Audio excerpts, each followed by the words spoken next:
This is Sports Sound from BBC Radio Scotland. Welcome to European Sports Sound with me, Kenny McIntyre. We have full commentary for you on what is a massive night for Rangers. They go into this game with a narrow advantage over Servette. Can Michael Beale's side finish the job this evening and move one step closer to the promised land of the Champions League? Rangers in the Champions League qualifiers. Live on Sports Sound from BBC Radio Scotland. There's no substitute. Clumsy challenge, and that will be a penalty. It's James Tavernier from the spot, and you just know the outcome. Rangers in front on a massive night at Ibrox. We've just got to keep working hard, keep pushing, and the results will come. Barisic can deliver. Great ball in! Rangers have a 2-0 lead, and Cyril Dessert has his first goal for Rangers. They are cruising inside 15 minutes. Yep, it's going to be a penalty. Penalty for Servette. Up steps Bedia, and the ball is in the back of the net, and suddenly 2-0 becomes 2-1 with 90 seconds left of the first 45. Every game away in Europe's tough, it's difficult. The weather, the pitch, the officials, the new environment, it's a great leveller, and we'll have to be at our best. It's just important we attack the game head on. We're ready for everything that comes our way. Welcome to the show. Former Rangers midfielder Kevin Thompson is alongside me in the studio. Our team is in place out in Geneva. Former Rangers striker Stephen Thompson, pitchside reporter Jane Lewis, and our match commentator Liam McLeod. Good evening to you, Liam. You can set the scene for us there and bring us the all-important team news. Yeah, I can, and it is roasting hot here in Geneva just now. It's around about 30 degrees Celsius as we approach the kick-off time in this fabulous stadium, the Stade de Genève. It's really good. All the way around is one single tier, but it's all enclosed. Really good bowl of a stadium, and it's sold out tonight for the first time in 20 years. So it's certainly captured the imagination of the Servette supporters. The two teams are down on a fabulous playing surface just now, going through the warm-ups. The Rangers fans off to our right here in good numbers. I think there's a couple of thousand of them have tickets for the match this evening. So there's going to be some atmosphere inside this place come kick-off time. It's already beginning to build. As far as the team news is concerned, Michael Beale's made 3 alterations from the side that started the win over Livingston on Saturday. Goldson, Jack and Sima come into the team. Balogun, Lammers and Dessers drop out. So it's Butland in goal, Tavernier, Goldson, Suter and Barisic, Cifuentes, Raskan and Jack, and Cantwell we think will push up with Sima on the other side, supporting Danilo through the middle, and he certainly looked more comfortable playing through the middle when he did so against Livy on Saturday. The bench is McCrory, Hadji, Dessers, Lammer, Dowell, Sterling, Wright, Balogun, Kieran Wright, the sub-goalkeeper, the other sub-goalkeeper, King, Devine and Aaron Lyle. As far as Servette are concerned, it's one change from the weekend. They drew 1-1 with St Gallen. They were pegged back in the last 6 minutes. Looked like they were going to win. They've made an unbeaten start to the Swiss top flight season.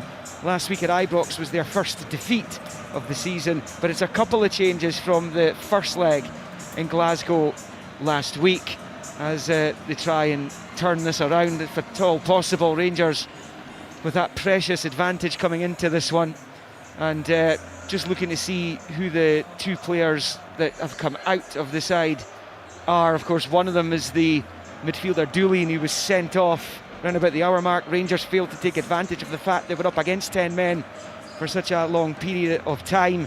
So they have one of their main strikers back. Enzo Crivelli was sent off against Genk himself in the previous round. So Joel Mal is in goal. Remember that wonderful save from Sam Lammers in the second half last week. He is their second choice keeper, but he was magnificent at Ibrox last Wednesday. The back four, Vuyoz, Rouillet, Severin and Maziku's unchanged from the first leg. Guillemeno, Cognac, Ondua and Kutesa across the middle. Gael Ondua comes in. He's a Cameroon international. He was part of the squad that was at the World Cup in Qatar last November. So he comes in, he's a new signing. He's in the middle with Cognac, who's the man that pulls the strings. Crivelli, as I said, comes back into the side, and up front with Chris Bedia, who scored the penalty for Servette that's given them a real chance in this tie. He scored his 6th goal in 7 appearances against St Gallen at the weekend. So that is the lineups as far as the officials are concerned. They're Italian. 41-year-old Maurizio Mariani is in the middle. He took charge of Scotland's 3-0 Nations League win over Ukraine at Hampden Park last year. Thank you to Liam McLeod. Good evening to you, Stephen Thompson. Your thoughts on that Rangers team? Good evening, Kenny. How are you doing? Yeah, I mean, it was no surprise to see Connor Goldson and Ryan Jack come back into the side. I think Rangers will need their experience this evening. Danilo going up front, I think, is a good thing. I think, having watched Dessers a bit on Saturday, he seemed to struggle confidence-wise. He was getting a bit of stick off the crowd. His first touch wasn't quite there. Danilo definitely looked sharper as he went up into a more central role. We're not sure who's going to play behind them, and you're presuming it's going to be Raskin, Jack and Cifuentes as the middle three, and Cantwell and Sima either side of Danilo up front. But yeah, I mean, I think it's a strong-looking Rangers team. They're going to have to put in a big performance tonight. Rangers so far this season have played well in spells in games. In the first leg against Servette for 20 minutes, looked very strong. Saturday started the game well, finished the game well, but what Rangers aren't doing at this minute in time is putting together a 90-minute performance, and you can be assured with this crowd here and this heat tonight that they're going to have to put in a 90-minute performance to be able to go through. Yeah, a really tough challenge ahead for Michael Beale's side. We will hear from the Rangers manager. I remind that it's a 7:30 kickoff this evening. Kevin Thompson is alongside me in the studio. You happy, Kevin, with it? The team Michael Beale has gone with?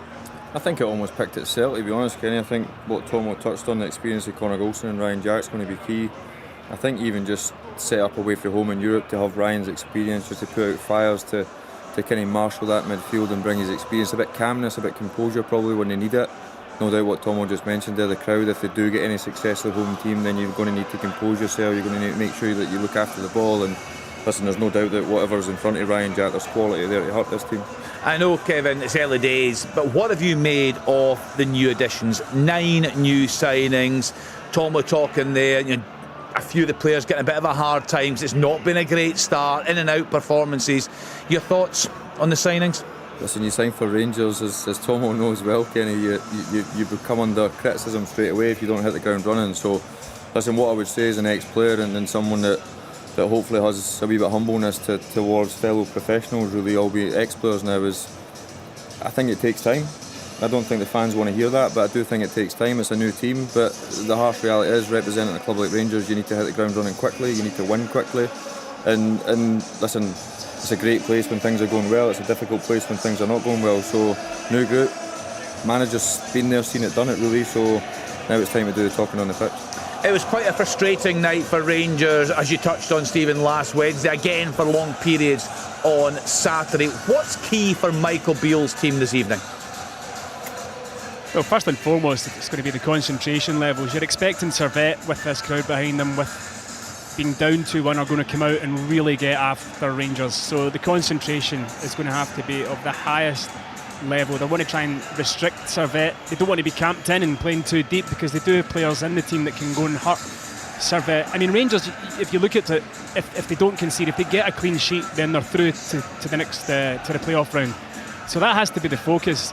What they can't afford to do is to lose an early goal and allow this atmosphere to build and this crowd to kind of take over, if you like. They've got to make sure that at the start of the match, first 20 minutes, it's probably the same for other teams when you go to Ibrox. If you're playing for St Mirren or Dundee United or something, you're saying, right, don't let them score early, keep a hold of the crowd, sort of thing. And Rangers will have to do that tonight, which is maybe not what they normally do, but away games in Europe, as Michael Beale said in his interview, away games in Europe are always very, very difficult, and you need to have a game plan, and the players need to follow that game plan to an absolute T for you to get a result. And yes, this isn't a massive name in European football, Servette, but we saw enough from them last week that they have quality and they like a wee bit of adversity, so it's going to be different watching them tonight, when they're the ones that are going to have to go and make it happen, rather than them sitting in their shape, which they did against Genk with 10 men and against Rangers very, very well.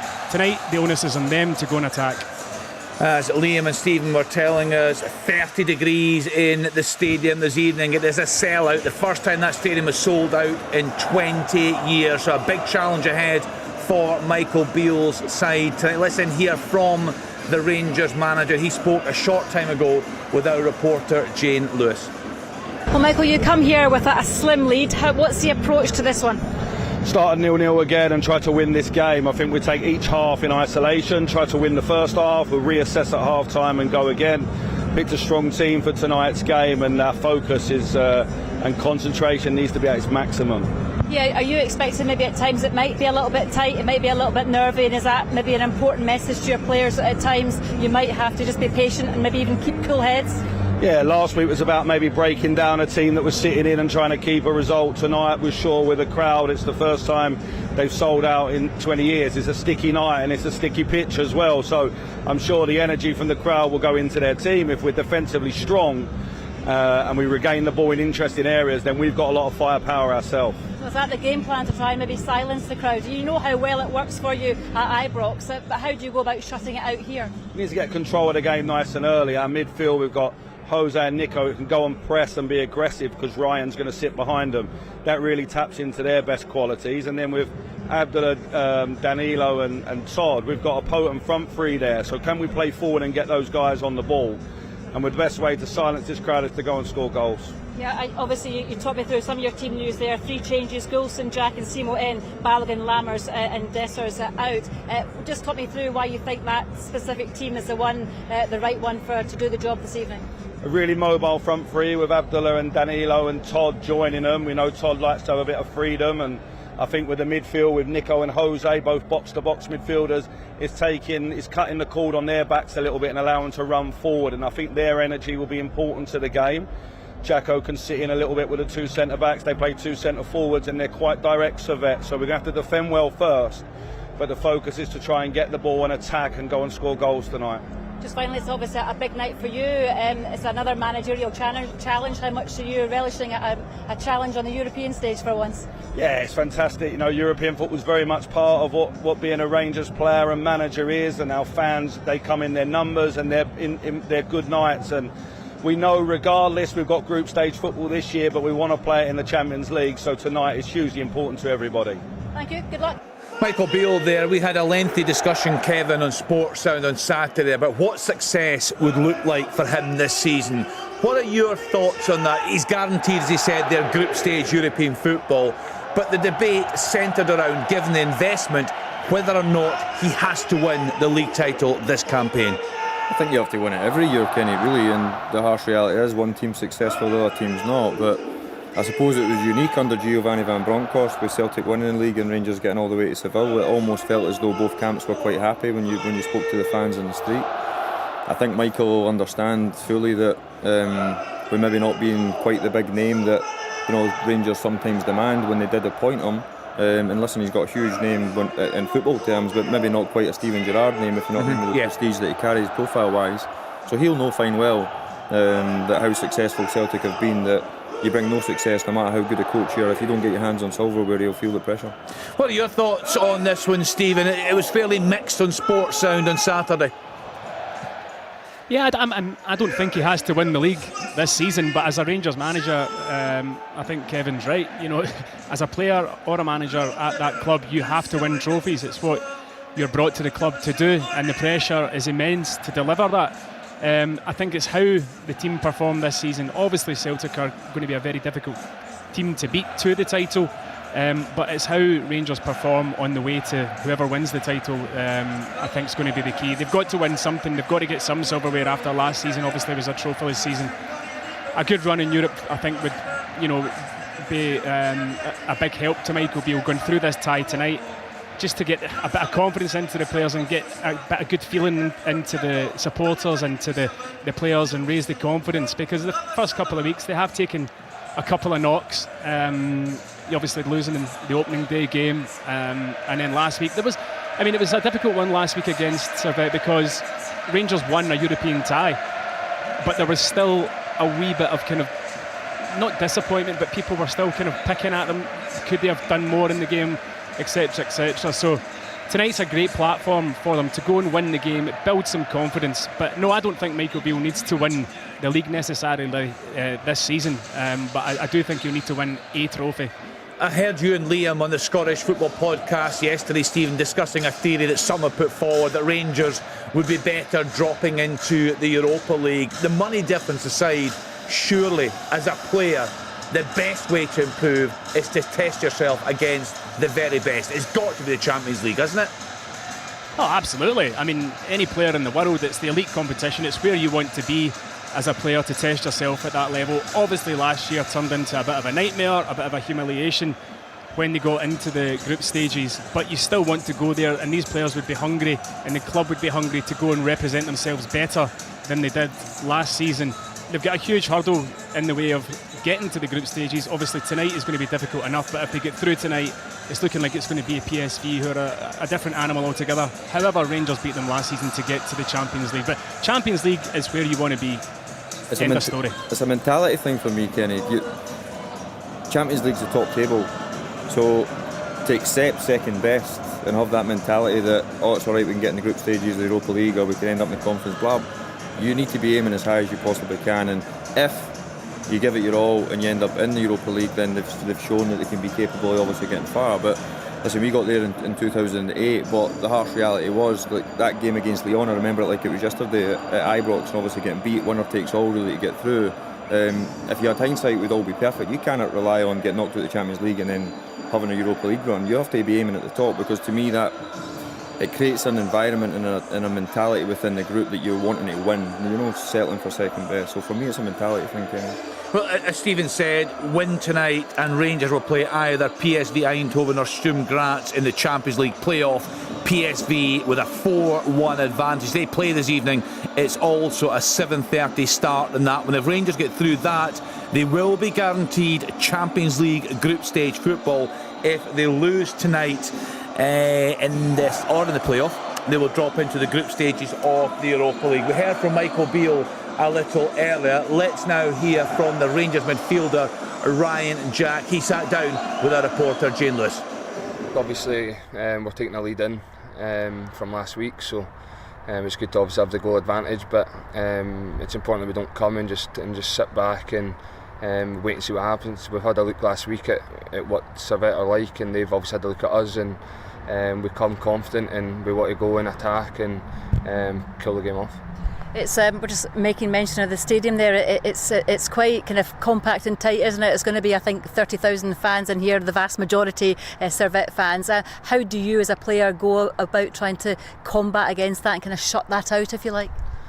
Yeah, I think that's a great challenge. I think when you're at Rangers, you always come up against top European sides that have a lot of fans, and it's big atmospheres, and obviously at Ibrox there's none better. So and we're used to that, and I think it's two teams going out on the pitch, and as I touched on, we've got the goal lead, and we just want to go and play well and be confident and show what we can do, and I'm sure that will be enough. We saw obviously how the first leg was, that you had the intense start, you go 2-0 up, nearly 3-0 up, and then the game kind of completely changes, and now it's the kind of slender lead you have. Does that put a kind of different spin on things for you as a player now preparing for this second leg? I think obviously last week there's no doubt we should have killed the game off. I think when we're 2-0 up, and obviously Sam has that big chance at the back post to go 3-0, and then obviously we give away the pen just before half time. It's a setback, but look, any lead in Europe's big for us, and it's going to be a tough game. Full house, they're going to come, I would imagine, right out the trap, so we just need to meet that, play our game, and I'm sure that'll be enough. So much at stake in this one, of course, a massive prize in the end game if you get past this one, and then obviously past the next stage as well. As a player, how much do you have that hunger to play in the top stage, the Champions League? Look, I think as a squad last year we experienced it, obviously, albeit it was one of the toughest groups we could have probably got, and with a few sore ones in that group, and maybe that affected us as a group going into the domestic games last season. But I think this year it's a new set of squad, a new set of players, a new coaching staff. It's important that we just take one game at a time and see where it takes us. Ryan Jack there, Kevin. You talked about him earlier as being very experienced, very composed, very relaxed. As a player, how would you describe him as a midfielder? I think he does what he says in the tin, really, Kenny. He always likes to play behind the ball. I think when he was a bit younger, he was more than capable of getting, on the edge of the box and popping up with a few goals. He scored a few for Rangers, probably not, a bit like myself, probably not renowned for them. He's certainly got a better record than me, but the one thing I think he does is he protects the back four. I would imagine if you ask any of his teammates, he's a team player. He does the dirty work. He does the bits that sometimes go a wee bit unnoticed, a wee bit unsung hero type. But one thing he does bring is he brings a calmness, and they're going to need that tonight. The next flip of that is, I know the fans will probably say, well, a calmness, but if the game turns on its head, then all of a sudden you need a midfielder that can up the tempo and he can dictate the tempo. And I think Ryan's got that in his locker. That's passing forward, running forward, being on the front foot, trying to steal it to then feed what's in front of you. So it'll be interesting to see how the game pans out, but certainly if Rangers have to soak up a bit of pressure, Ryan Jack's experience will be vital. What do you think of Cifuentes? He came on last week, he started at the weekend. I know a lot of Rangers fans are very excited about him. Yeah, he looks the part, I suppose it's typical really, when new signings come in and they hit the ground running, you sometimes build them up to be too excitable, and other times when the other signings don't quite hit the ground running, they seem to come under a bit of flack, as we touched on earlier. But he certainly looks the real deal. He looks like he can play. I think the hard part for Michael and the club really, or for what I seen from outside in really, was that Raskin and Cantwell, the way they performed last year, was always going to put pressure on the new ones coming in. He kind of raised the bar and set the bar, because I think that both of them look real cute signings and good players. Listen, they've not won much so far, that's time's going to tell, but I do think the recruitment has had a certain profile, it's had a certain strategy, and hopefully he's another one that can hit the ground running and be a good player for Rangers. We're seeing the pictures come into our studio. We can hear the atmosphere in the background there. Stephen Thompson. Looks a very special atmosphere indeed. Real colour out in the stadium in Geneva. 1,500 to 2,000 Rangers fans. We can see them in the corner behind the goal. Do you think Rangers need to score tonight? No, I just think they need to keep the ball out of their net. I do think they're capable of scoring tonight. I do think they'll have chances within the match. And at this level, you've got to take the chances when they arise. But the most important thing for me for Rangers is keeping the ball out of their net. If they do that, then they're into the next round. It's still incredibly hot. There's hardly any air. Even up in the back of the stand here, I'm dripping like an egg sandwich, absolutely soaking. So he's been saving that line, hasn't he, Steve? I can only know what I would not like to be out there in this heat playing football, I'll tell you that. So there might be fatigue as well, and the pitch, as much as it is immaculate, they've been watering it there, but it will be sticky just because of the humidity, and there is just no air in this stadium whatsoever. But the atmosphere is incredible within the stadium. I just think, Ken, with that atmosphere, and I thought in patches in the game last Wednesday evening, the first leg, they looked very dangerous. Got a couple of tidy players up front, Servette tonight. You would think they're going to get at least a goal. Yeah, listen, it's bang on with Tom, really. They need to keep the back door shut. I think the good part for Rangers is that Servette are going to need to have a goal, Kenny, so I think it creates a slightly different game plan for Michael and the players. There'll be more space in behind, there'll be more space in midfield. If they do gamble bodies, listen, they need to win the game. So I certainly think that them coming and attacking Rangers will play to Rangers' strengths. It'll just be interesting to see how it pans out. Well, as we said, it is a massive night for Michael Beale. Can his side deliver a Servette against Rangers in Champions League qualifying? Live from Geneva with Stephen Thompson and Liam McLeod. Thanks, Kenny. The Swiss city of Geneva, close to the French border, and this fabulous Stade de Genève, which is quite the spectacle out in front of us here. All the Servette fans are holding up placards. Forms a banner right across the home sections. And the tifo off to the left with the pyrotechnics going off to greet the players. Rangers, of course, with a 2-1 lead, a wafer-thin advantage to take into this one. But it really is an incredible scene. The city surrounded by mountains, and if you look directly opposite from where we are, you can see the tops of the Alps over there, Mont Blanc over in that vicinity as well. It is an incredible scene. And what can Rangers make of this one tonight? They don't need to score. A goalless draw takes them through to the playoff, and I will keep you up to date with what's happening in Austria, where PSV have taken a 4-1 lead to Sturm Graz. And the winner of that was the winner of this. Rangers line up tonight with Jack Butland in goal, a back four of Tavernier, Goldson, Suter and Barisic. Cifuentes, Raskan and Jack across the middle. Cantwell and Sima either side of Danilo. Servette, couple of changes from Ibrox last week. Dooley in the midfielder suspended after his red card. He obviously gave away the penalty as well early on in that game, which Tavernier dispatched. Joel Mal, the Cyprus international goalkeeper, between the sticks. Fuyos, Rouillet, Severin, Mazikou across the back. Guimeno, Kognat, Ondua and Kutesa across the middle. Crivelli returns from suspension. He was sent off against Genk in Belgium in the second leg. Adversity that Servette came through on that occasion as well. Knee partners. Chris Bedia, who's on fire early in the season. 6 goals in his 7 appearances, including the penalty conversion at Ibrox last week. It has given them an almighty chance of overturning the deficit. Just about ready to go. The 2 captains down below us are exchanging pennants. Steve Rouillet of Servette. He's been at the club for a while now. Well over 160 appearances for the club, so he knows what it's all about here. And James Tavernier. And he will now go have one last word with his teammates ahead of kick-off. Maurizio Mariani is the referee. 41-year-old from Italy. Did that Scotland win over Ukraine at Hampden last year in the Nations League. This is the first time he's taken charge of a Scottish club side though. This is the 3rd qualifying round for a place in the UEFA Champions League. The last season before they refurbish the tournament. No more group stage from next season. It's going to be a league phase instead.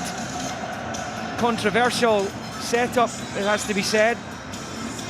The Servette players go into a huddle. They've just broken out of that now. In fact, Rangers are going to kick the game off wearing their change colours, all white with blue flashes. Servette in the dark red, almost wine coloured jerseys, blue shorts and the dark red socks, and they'll go left to right. Rangers defending the goal where their supporters are, just behind, off to the right where we sit at the top of the main stand here, high above the Rangers dugout. And Todd Cantwell's going to have the first touch of the ball here as soon as the referee signals it's time to get underway. A couple of minutes late though. It's meant to be a 7:30 UK time kickoff. The referee just having one last look at his watch. He blows the first whistle and the second leg's underway with Rangers leading 2-1 on that aggregate scoreline. Can they go through to the playoff? And a possible and probable date with PSV Eindhoven, who they beat in the playoffs to reach the groups for the first time in 12 years last season. A bit of smoke billowing across the stadium as well, just adding to the atmosphere as it's headed out, and Rangers have got some early possession in the final third, and that's exactly what they'll be looking to continue to do today. Yeah, they will, Liam. Keep the ball high up the pitch. Michael Beale said he wanted his team to go and score goals. He feels as though he's got the team capable of going and doing that, and it would certainly make it a lot easier if they were to get an early goal. Here comes Servette though, first feel of the ball, having won it back over on the far side. They've switched the play out to this near side. Guimeno with the long ball, dink forward, looking to try and get Bedia involved. Suter read it well though, and he gets it clear to Cantwell. Now it's with Barisic, skips away from his man on this near side, and into the Servette half goes Raskan, but it bounced off his hand, says the referee, and Servette will have a free kick right at the centre circle inside their own half. It was a lovely wee flick to him from Cantwell. I think he was unlucky, it just seemed to kind of roll up onto his chest almost. Rangers were going to be on the break. Michael Beale dropping Sam Lammers. Cyril Dessert was dropped as well today, and there's a loose ball out of defence by the skipper Rouillet, and that's out for a Rangers throw-in on this near side, right in front of the Servette technical area. And Barisic will take. Raskan's a short option. Danilo comes towards him as well. Still he holds on to the ball, looking for a better option. Here he goes bowling it for Raskan, who slips on the turf and eventually just bobbles behind for the goal kick. Goalless in the opening couple of minutes here in Geneva. Yeah, it's so important for Rangers to make sure this opening 20 minutes that they just put out fires and keep Servette at bay really. I mean, it's restrict them if you can. The atmosphere is incredible, as we've already said. Servette will be right up for this, but if Rangers can get an early touch of the ball, get some good possession like they have done in the opening couple of minutes, and just keep Servette at bay, then that's the perfect game plan for them. Rangers have only won one of their last 9 European away games from Ibrox. including the Europa League final, strictly speaking on neutral territory. That win was in Eindhoven. They lost the other 8 against Red Star, Braga, Leipzig, Frankfurt and Seville. St Gilloise, Ajax, Napoli and Liverpool. As Rangers come forward, it's a ball into the penalty area, round about the 18-yard line. It breaks to Raskans, come off the defender last, I think, has it? Yep, corner to Rangers, first of the match, and it's for the visitors. Yeah, they built the play well out to the right-hand side. Seema fired it all the way across the box, and just as Raskin was hoping to take a touch, the defender got there ahead of him. But an early corner for Rangers. This will be a perfect time to score. Let's try and silence this crowd, which is going to take some doing. James Tavernier to take the corner, off to our left, on the Rangers' left as they attack the goal to the left. In front of that wall of Servette Ultras behind Joel Mal's goal. Tavernier's corner, and it comes towards the 6-yard area. It's only half away. Cifuentes doesn't really catch it that well. Still bobbling around the 6-yard box, and it's cleared. Kind of scuffed and slashed at his effort there, Jose Cifuentes, as he keeps it in play over on that right-hand side. Support from Seema. It's the feet of Abdallah Seema now. Turns it back onto the touchline for Cifuentes, level with the Servette 18. Now it's Cantwell getting it from Jack, out wide right. Seema again, takes on his man, then slips, can't get past Cognac, and it's popped out for a throw-in over on the far side by Bradley Maziku, the Congolese left back. That was a chance, you know, for Cifuentes. He really just tried to hammer it, a wee bit more composure. Could have had a shot on target. Rangers having some good pressure in this opening 4 or 5 minutes, Liam. It's been a strong start from him, but yeah, that was a decent opportunity. It just bounces up. He's got to show more composure. Chokes it on his left foot. Michael Beale's really excited about Cifuentes. He was desperate to get him to the club. Goldson forward to Danilo, then to Cifuentes, tried to work it back to Danilo in the box. Cifuentes has it again, right hand side of the box to the byline for Tavernier. First time cross, it comes in too high for Raskan. He's one of the smaller players on the pitch as Barisic gets away from 2 challenges, rolls it back to Cantwell. A little chip from Cantwell comes off the defender and it breaks down harmlessly, and Crivelli's away on the counter. There's a foul, but the referee's allowing the Swiss to have an advantage here. Eventually it's come back into their own half though, and it's lumped forward by Vuilloz up towards the Rangers box. Suter's there, and he nods it out to this near side for Barisic. Rolls it up the line to Cantwell. First time ball fired back into the feet of Jack, and he shifts it into the central area for Cifuentes, just outside the centre circle. Out wide right for Seema, up against Maziku, turns back the way, finds Tavernier. Now Cifuentes to Danilo. Danilo though runs into Severin, and it's Cognac with a little flick with the outside of the boot, but he couldn't work it out to Kutesa, and Rangers have it back with John Suter. They'll be very content, Liam, playing most of the game in the Servette half. There's a good chance a couple of minutes ago there just for Barisic. He cut in ever so well. I thought he should have flashed that across the face. He goes for the cutback and misplaced the pass. It was another decent opportunity for Rangers, but they'll be delighted with just how much ball they're getting just now and not having to defend. It's not what I was expecting. Now, Michael Beale said to us in the build-up in his pre-match interview he expected Servette to come flying out of the traps. Well, that has not happened. Rangers started well. Here's Jack over on the right, little chip infield to Cifuentes. Out to that right-hand side, Seema taking on his man Maziku, rolls it back the way to Cantwell. He's just inside the box, bounces back out of it under pressure from Ondua, the new signing. And the referee's happy with the challenge, and it's gone behind for the goal kick. It stays goalless. 6.5 played. Yeah, Cantwell was looking for the foul just as he turned towards the byline, looking to get his cross in, but I think he was just jimmed really. Here comes Servette. Little ball played forward there by Vuilloz. Got out, but it breaks Cognac's way. He's in between the 2 defenders into the box, 1-on-1. Great save, Butland. Cognac can't believe he's not scored. Jack Butland, with his best moment in the infancy of his Rangers career, keeps out the tricky Servette midfielder who was 1-on-1 with him, and it stays 0-0. It's been a bright start by Rangers, but that is a huge warning. Chances don't come any bigger than that, Liam. It was brilliant play from Cognac, bursting through the Rangers defence. Too easy from a Rangers perspective probably, but that is an incredible save. 1-on-1 with Butland. You're just thinking as he broke free of the centre halves he's going to slot it home. It really is a huge let off for Rangers, massive. Yep. Really good goalkeeping by Butland. How often do we see Alan McGregor come up with the big saves on big nights like these? Butland does likewise there. Here's Cantwell up the other end, onto the chest of Tavernier. He looks up in the box, steps away, just shimmies away from his man, looks up, right foot ball comes in towards Raskan, and they flick it on out to the left hand side of the area. The offside flag's up, and it's 0-0 here in Geneva. Yeah, I thought he looked as though he had just strayed. He's getting forward a lot as Raskan. Normally see him playing a wee bit deeper, but with Jack sitting there, he's obviously been given the licence to get up and support Cantwell and Danilo. Made a few runs so far. Long ball from the goalkeeper from that free kick. Barisic is clobbered to the ground by Crivelli. He's a big boy. I was watching him in the warm-up. He's an absolute unit, Crivelli. He really is.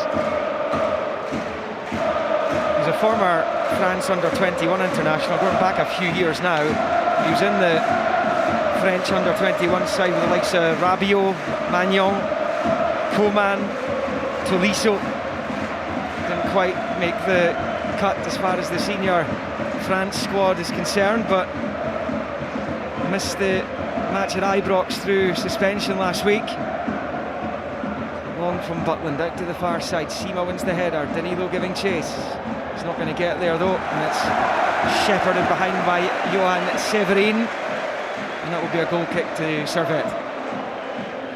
Joel Mal over this one. That was another bit of adversity that they'd come through in the last round, that second leg, and that they lost their first choice goalkeeper. Was down to 10 men and 2-1 down on the night, on the hour mark for that one. So they played over an hour of football with their second choice goalkeeper, and well, he did all right, didn't he? They played 85 minutes of the 90 plus the stoppage time and the extra time, down to 10 men against a really good Genk team. Well, Rangers would love a goal. They'd love a goal here. Butland clears though, first time. It's going to go out for a throw-in to Servette down on this near side. And it's bowled quickly there by Vouilloz. And back to Rouillet. The ball infield for Ondua. So he's the Cameroon international. And he rolls it back to his goalkeeper. So got his first start for the club in their 1-1 draw with St Gallen at the weekend. Unbeaten domestically. They started the league a couple of weeks before the Scottish leagues got underway. So Raskan flicks on onto the chest of Danilo. He's found Raskan again now. Raskan scampering down this near side. He's got Cantwell for support. He finds him. Cantwell goes down just on the line of the penalty area on the left hand side of it. Now if that obviously has happened inside the box, the VAR is going to be looking at it. It's outside the box. It's outside the box. I mean, from the first in live action, I felt it was outside the box. Cantwell then carries himself into the box once the contact's made, but I think it was fairly clearly outside. It'll not take long this, the VAR check. He's been booked right enough. He has. Ondua. That's a really good move by Rangers and great play by Raskan, and then Cantwell swaggered his way towards the penalty area. Well, I mean, it was a foul probably that Ondua had to make, because at that stage Cantwell was past him. He'd cut across him really well with his first touch, and he'd been one-on-one with Joel Mal. I wonder if Tavernier will fancy this. We saw him score a couple of these in the last couple of seasons from this kind of angle at the edge of the 18. Yeah, it's the left hand side of the penalty area. Is it Motherwell? Is it Motherwell he scored against? He scored a couple of times. Early in his Rangers career he was scoring free kicks from this kind of angle. It's probably a bit level with the midway point between the 18-yard line and the penalty spot. Almost bang on the line of the box, the left-hand side of it. Servette fans trying to put him off. Tavernier hits it into the wall, and then the second attempt when it comes back to him, he slices it out for a throw-in on the reverse side. Really disappointing from Tavernier. He was looking for the near post there. The free kicks that you're talking about, he normally fires them and arches them over to the right-hand corner.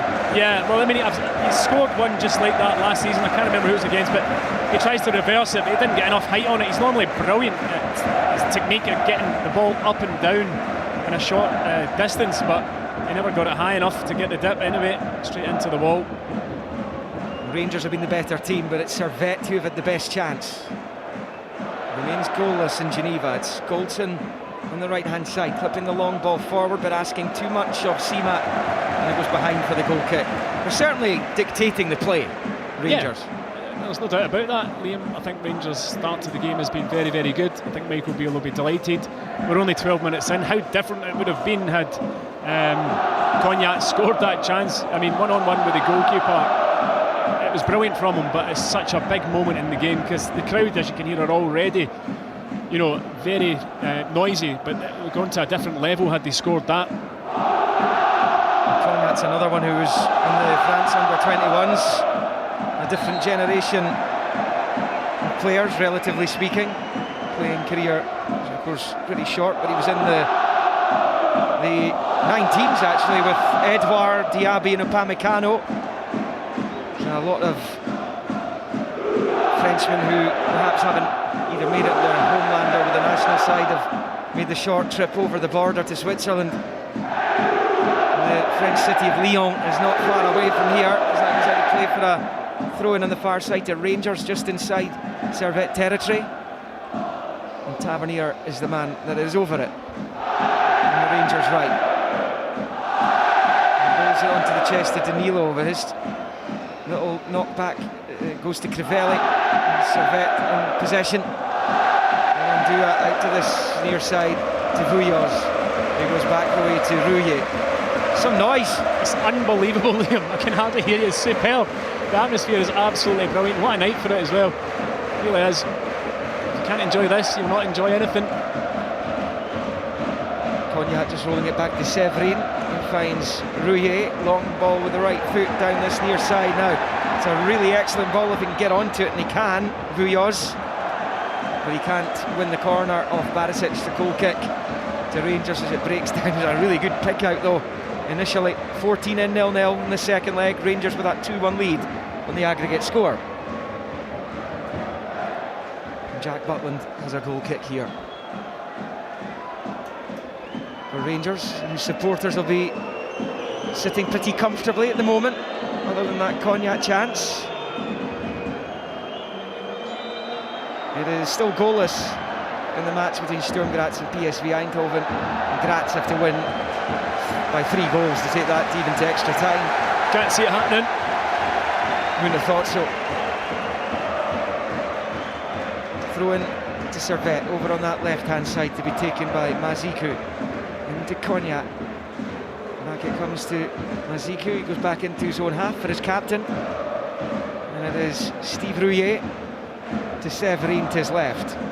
Long left foot ball forward, missed by Goldson, headed half away by Barisic. Servette were almost in momentarily there, and they've lost it. Rangers have it back. It's out in this near side with Raskan trying to take on his man, at least win a throw, and he's managed to do that, although the linesman on this near side has actually given it the other way. Yeah, I'm not sure he's got that right, the linesman.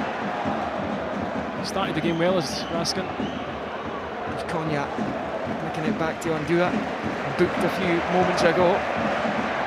Severin across the halfway line into that left hand side where Mazikou takes a touch, looks up at the box and drives it off. Seaman behind for the corner. Servette's first corner of the evening comes in the 16th minute. Yeah, it was actually a good block in the end from Sima getting back. I thought he was going to try and take him on. The full-back tries to go for the deep cross, deflects behind. In-swinger now, chance for Servette. A few big players in there. The anticipation levels clearly being raised by this corner opportunity for Servette. On that far side, Timothée Cognac is over it. In-swinger with the right foot coming up. And the Servette left, a poor delivery. It's headed away by Cifuentes. And out for a Servette throw-in on the far side. Again, the quality in the cross wasn't good. It was the same from Tavernier a moment ago. From 2 very technically gifted players as well. Expecting better. Ball back to Severin. Short ball into the centre circle for Rouillet. Back to Severin, takes a couple of touches and switches the play. Big switch out to this near side. Guimeno leaves it onto the overlap, and Vouilloz, the challenge from Barisic, is claiming it came off the Servette player last, but once again the decision goes against Rangers. Barisic complains to the assistant on this near side, and it's going to be a throw-in for Servette, which is taken by Vouilloz across, and Guimeno is cut out. Cantwell helps out Danilo. It's Cantwell on the ball on this near side as Rangers win it back. Cantwell on the turn, left foot ball, does well, digs it out to Sima. Sima prods it forward to Raskan and just bounces off perhaps his heel there and back into Servette possession. Guimeno with a long ball looking for Crivelli, headed out by Suter for a throw in on this near side. It's 0-0 on 17.5. Cantwell did really well there on this left hand side. He's another who started the game really brightly, a lot of really neat touches, gifted player. Just kind of signs, Stephen, that Servette are seeing a bit more of the ball in Rangers territory in the last few minutes. Yeah, they've managed to get themselves 20-30 yards up the pitch, but not really threatening apart from the Cognac chance, which is obviously a massive chance. Out with that, I can't really say that they've been putting the Rangers back four under any real pressure that they would be concerned about. Certainly not backs to the walls. So now with Goldson. Rangers walking pace here with their number 6 out to Tavernier on the right. He plays it up the line. Sima to Cifuentes, looking to get it back into the path of Sima with the first time balls, read by Severin, and out it goes for a throw in over there to the visitors, a bit level with the edge of the centre circle. And Tavernier over it. Ryan Jack's a short option. Tavernier decides to bowl it to Cifuentes instead, back to Tavernier. He and Cifuentes exchange a 1-2. Forward Tavernier to Danilo, and Sima wins the throw-in of Maziku over on the far side. It was a neat play again. 1-2s, triangles, Tavernier involved, Danilo, Sima.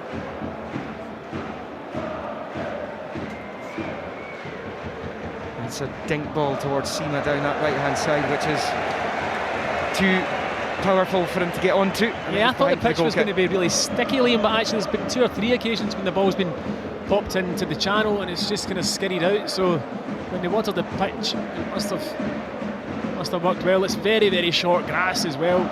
It's not a lot of grass. Well, there's a lot of grass, but it's not long grass.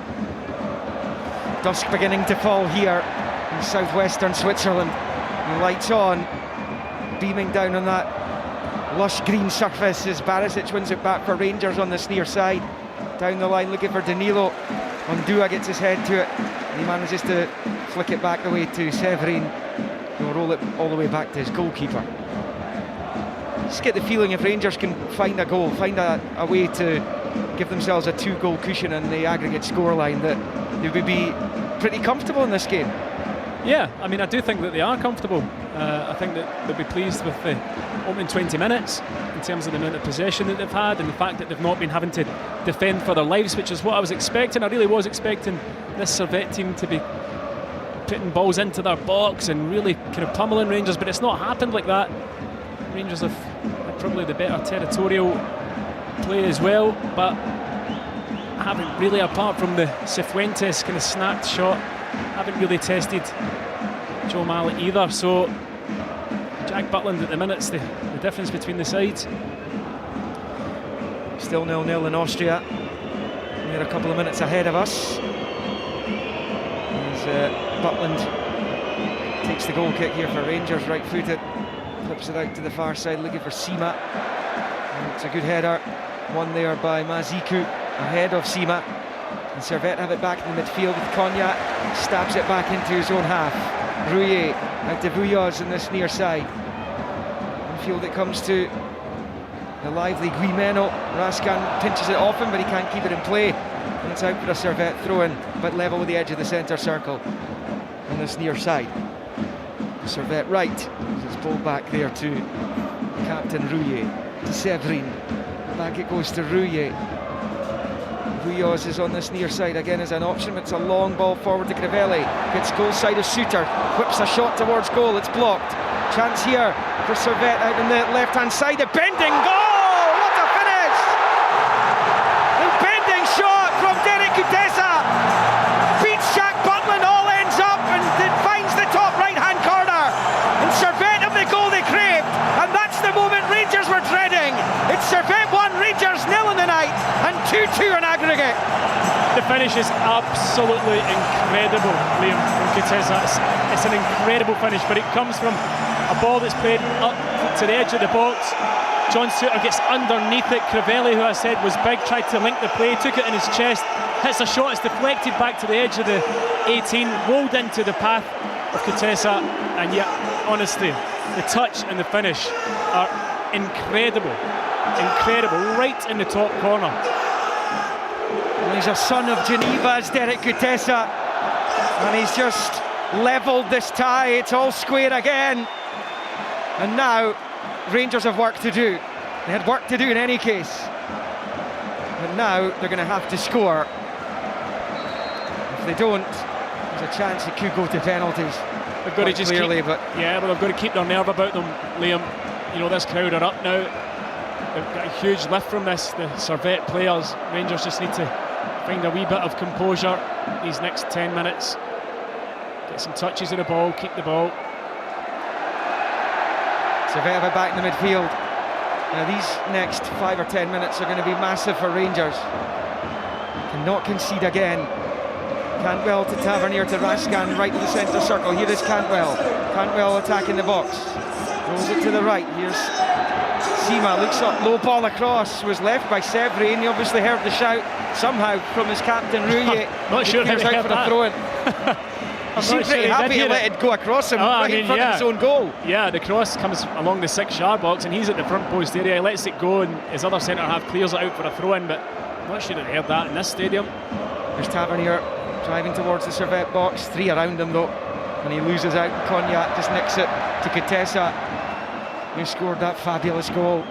And the Servette in front on the night, and Sturm Graz have pulled one back, an aggregate there in that tie against PSV. 1-0 as Rangers come forward. Cifuentes knocks the ball across the face of the 6-yard box. There's nobody there though in Rangers colours, and that's going to be a throw into Servette on this near side.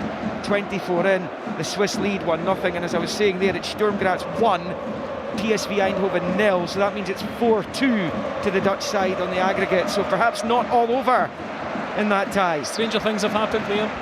Stranger things have happened. You're seeing a replay of the Kutesa goal there, and it's pinpoint right into that postage stamp top right corner. It's out of the top draw, it really is.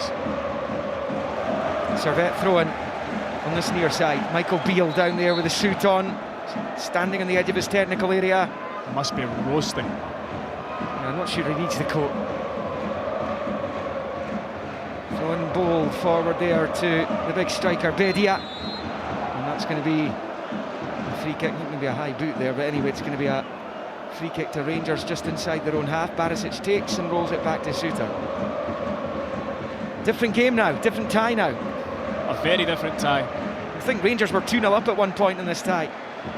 Yeah, and you know, coming out of the home leg, Liam probably should have had a more handsome lead coming into this game, which was always going to be a difficult game regardless, but it could have been a wee bit of breathing space for them. A slip from Raskin. Crivelli gets onto it, but he gives it straight back to Rangers with Jack. He just knocks it to Cifuentes out to the right for Tavernier. Low ball, Cantwell with the dummy, and it breaks on Doua's way. And it's now with Servette over on that left-hand side. Long ball forward, breaks to Crivelli, just inside the Rangers half. He's tripped by Raskin. That will be a free kick to Servette, just inside their own half. Yeah, he'll cause you problems, Crivelli, just with his physique, and John Suter will be really disappointed with the goal that he mistimed his jump, and it allowed Crivelli to get the shot that then broke, that allowed to pass out to Kutesa before that stunning finish. He's a great start to the season as well, John Suter. He really has. It was a strange one, wasn't it? He just seemed to be a little bit flat-footed. He got caught under it, yeah. It's with Servette on this near side, and Ruyoz, he's tripped by Cantwell, who protests the decision, but it is a Servette free kick. I think Cantwell has 1 or 2 words to say to Ruyoz down on this near side. It makes me laugh a wee bit, Cantwell. You know, whenever he gets touched, he's quite good at, you know, making the most of it, and when he fouls somebody else, it's never a foul. He likes noising opponents up, doesn't he? He does. Don't mind a bit of that. There's Tavernier for Rangers, flicks it with the outside of the boot. Now Sima turns towards the Servette goal, driving forward at pace, slows down, he's level with the 18-yard line, support arriving, Danilo and Cantwell in the middle, he leaves it for Tavernier, in comes the cross, goalkeeper clutches onto it, just about on the 6-yard line, and it stays on 27. Servette 1, Rangers 0. Yeah, my only issue really is with Rangers when they're putting the balls in from wide areas and it's only Danilo that's in the box there. He's not the tallest of centre forwards, and if you're going to be pumping balls into the box, I'm pretty sure the 2 centre halves for Servette will be quite comfortable if they're in the air. Servette have only lost one home game since April 22. It was a 3-0 defeat to Luzerne, who Hibs play later in the week. That was in March this year. One loss in 22 in the Stade de Genève. A really good home record. A club that's beginning to find its feet again. 17-time Swiss champions, but not since 1999. All kinds of financial problems that saw them demoted down to the bottom tier to work their way up. As Severin turns it to the left-hand side, it's a clip ball forward there by Maziku, and the offside flag is up on this near side. Free kick, Rangers over on the right. But he just went a wee bit early. Good spot from the linesman, who was in a good position to see it.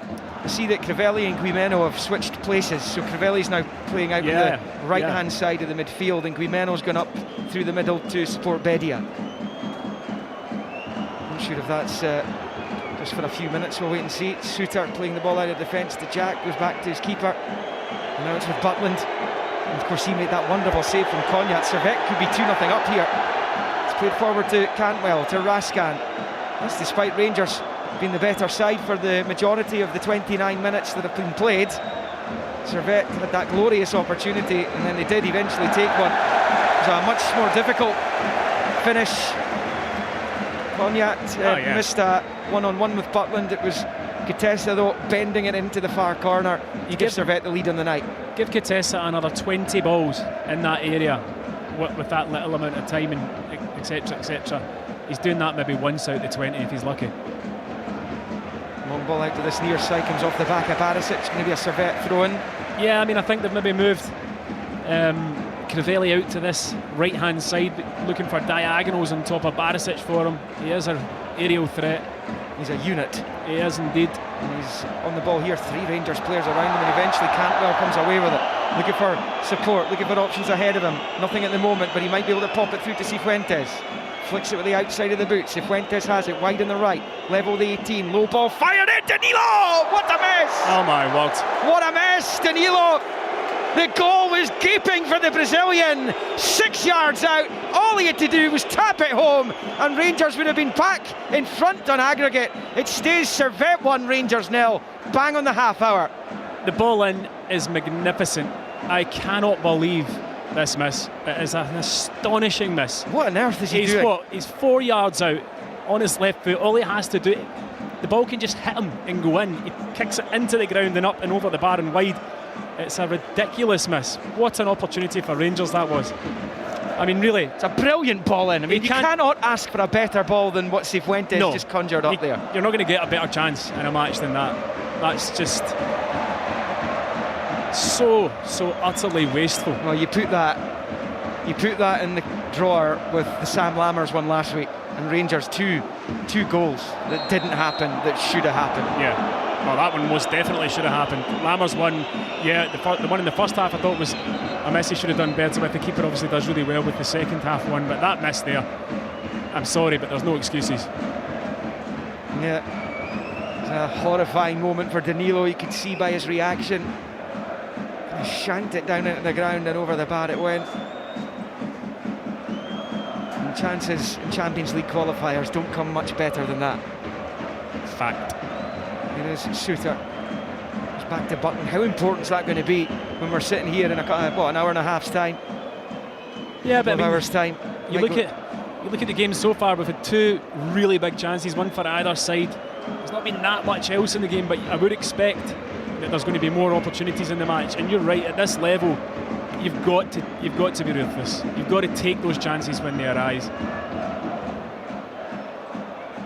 Yeah, I mean, that was the kind of chance that Alfredo Morelos was sticking away in European matches for years. Yeah. A record goal scorer in European football.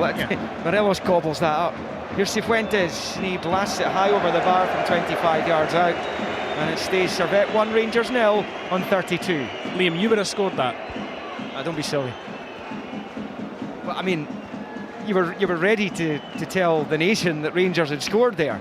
Well, you're already just thinking the ball's in the back of the net. 1-1, by the way, Sturm Graz PSV Eindhoven. That didn't last long. No, on the Dutch side. extinguishing the faint Sturm Graz hopes you feel with that one, 1-1. And now 5-2 PSV on aggregate. This one, as it stands, going to extra time. As it stands, long way to go. Header from Severin into the centre circle. Jack picks up for Rangers. Poor ball from him though. He was looking for Raskan, but it was too well. It's too telegraphed. They knew exactly where it was going, and they won it back. Now they've got a free kick, Servette, in this near side. Yeah, it was slack from Ryan Jack, although I don't think there was necessarily too much in the foul that the midfielder bought. But a foul it is. It's Gumeno who was brought down. He's come back out to the right. Crivelli's gone back through the middle. And everyone bar the Servette goalkeeper is in the Rangers half now. Free kick to the home team. It's about 10 yards inside the Rangers half, right of the centre circle. There's a throng of players run about the edge of the D. In comes the free kick from Cognac, headed away by Suter. And Tavernier's going to pick up the scraps on that far side. So much has changed since Cyril Dessert put Rangers 2-0 up last week. But here's Cantwell, fires it to this near side for Sima. He's got an overlap from Barisic, uses him. Now it's Barisic, delicate, deft ball in towards the back post, but it might have just gone behind the line there. I think it's going to be a goal kick to Servette. I think it drifted out. He got to the byline. He's normally very good in that situation. Barisic clips it to the back post, but I think the ball just, as it was going over the goal, went a foot or so out. Sports Sound here on BBC Radio Scotland Extra, 810 medium wave on digital and online at bbc.co.uk/Sports Scotland. Champions League third qualifying round action here. Final 11 minutes of the first half of the second leg. It's 2-2 on aggregate, 1-0 Servette on the night. To come on Thursday, it's Europa Conference League action. Hearts trailing Rosenborg 2-1, but they have the Norwegians at home in the second leg on Thursday. Hibs are in this country that we're in right now, and they take on Luzerne.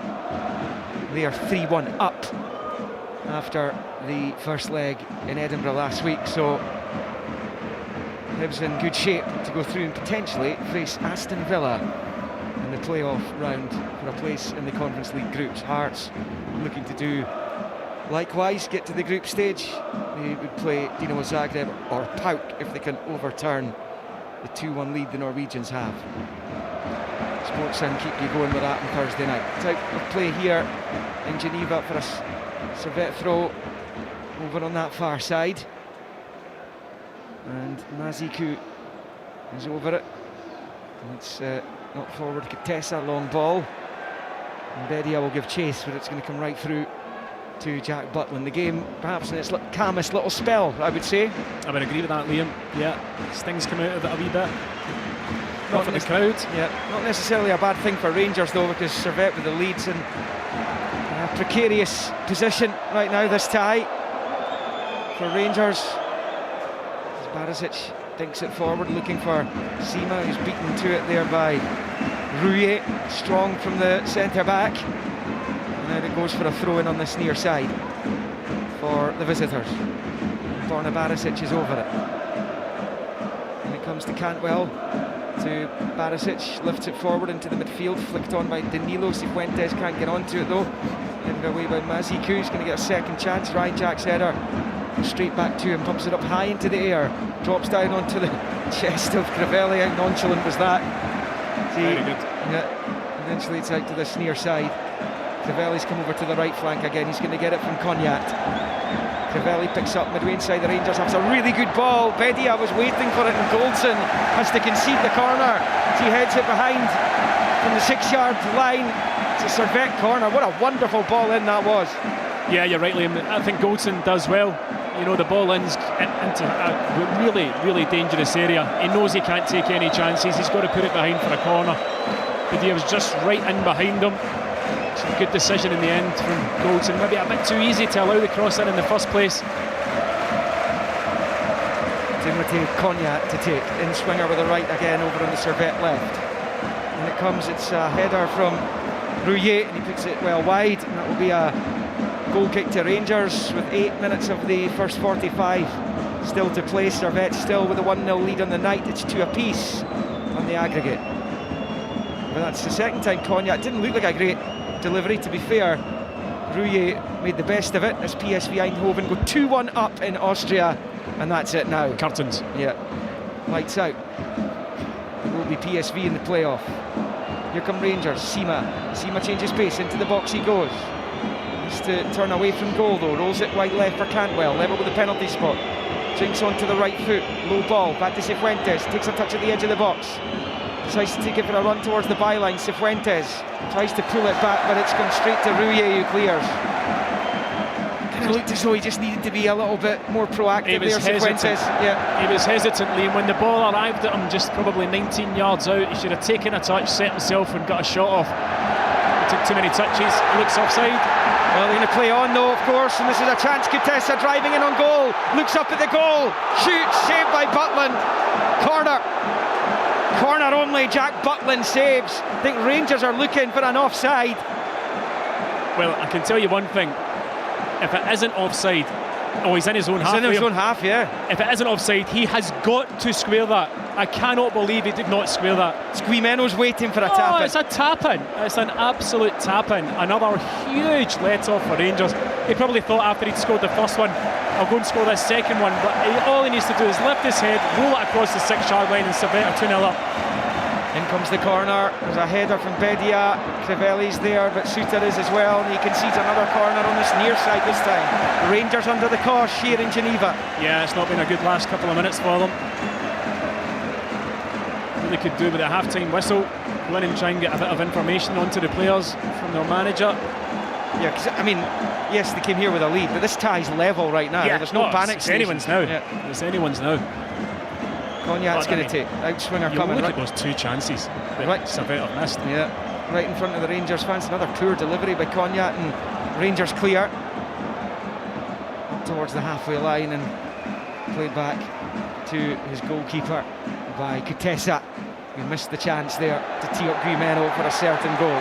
Here's Cognac up the other end, controls the 6-yard line, gets the cross in, another good ball in. It's too high for Crivelli, and Bedia hadn't got into position. Tavernier keeps it in play over on the far side. Hugely important phase in the game, this. Here's Cantwell in the centre circle. He rolls it back out wide right for Tavernier. And Cantwell crosses the halfway line, rolls it short, flicks it with the outside of the boot to Jack, back to Cantwell.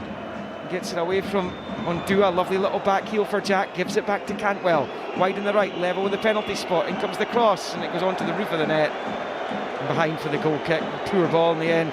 Final 5 of the first 45 in the second leg. Servette 1, Rangers 0. But how there's only one goal in this is ridiculous. Yeah, it's been a good game to watch, Liam. I have to say, I've enjoyed the opening 45 minutes, but you look at the 3 chances that have been missed, obviously Danilo's, and then the 2 for Servette. You're not going to get better chances than that. You really are not.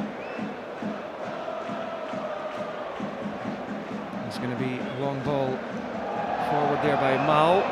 The target was Crivelli. He's out jumped there by Barisic, but here's Cognac picking up the loose ball and rolling it to the left for Kutesa. He's level with the penalty spot up against Tavernier. It's the goal scorer for Servette, jinking his way to the edge of the box, pulled back to Cognac to the edge of the area. His shot's blocked.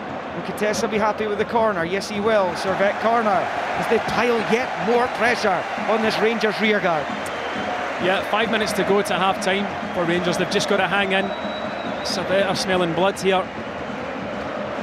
Yeah, they could turn this tie round in this first half the way it's going right now. They missed 2 huge opportunities on top of their goal. Cognac's corner headed away by Suter. That's good from John Suter. Urges his teammates out. They're getting quite deep here, Rangers. Ondua switches the play to this near side. He's off target with a pass though, and it goes out of play for a Rangers throw, and that will come as a huge relief to Michael Beale, who's been sat down for most of this first half in his dugout. Yeah, Servette have really grown into this game in this first half. Rangers started the game the better team. He would have been delighted, Michael Beale, with the start that they made. But as the game has gone on and the half has gone on, Servette are getting more and more confident.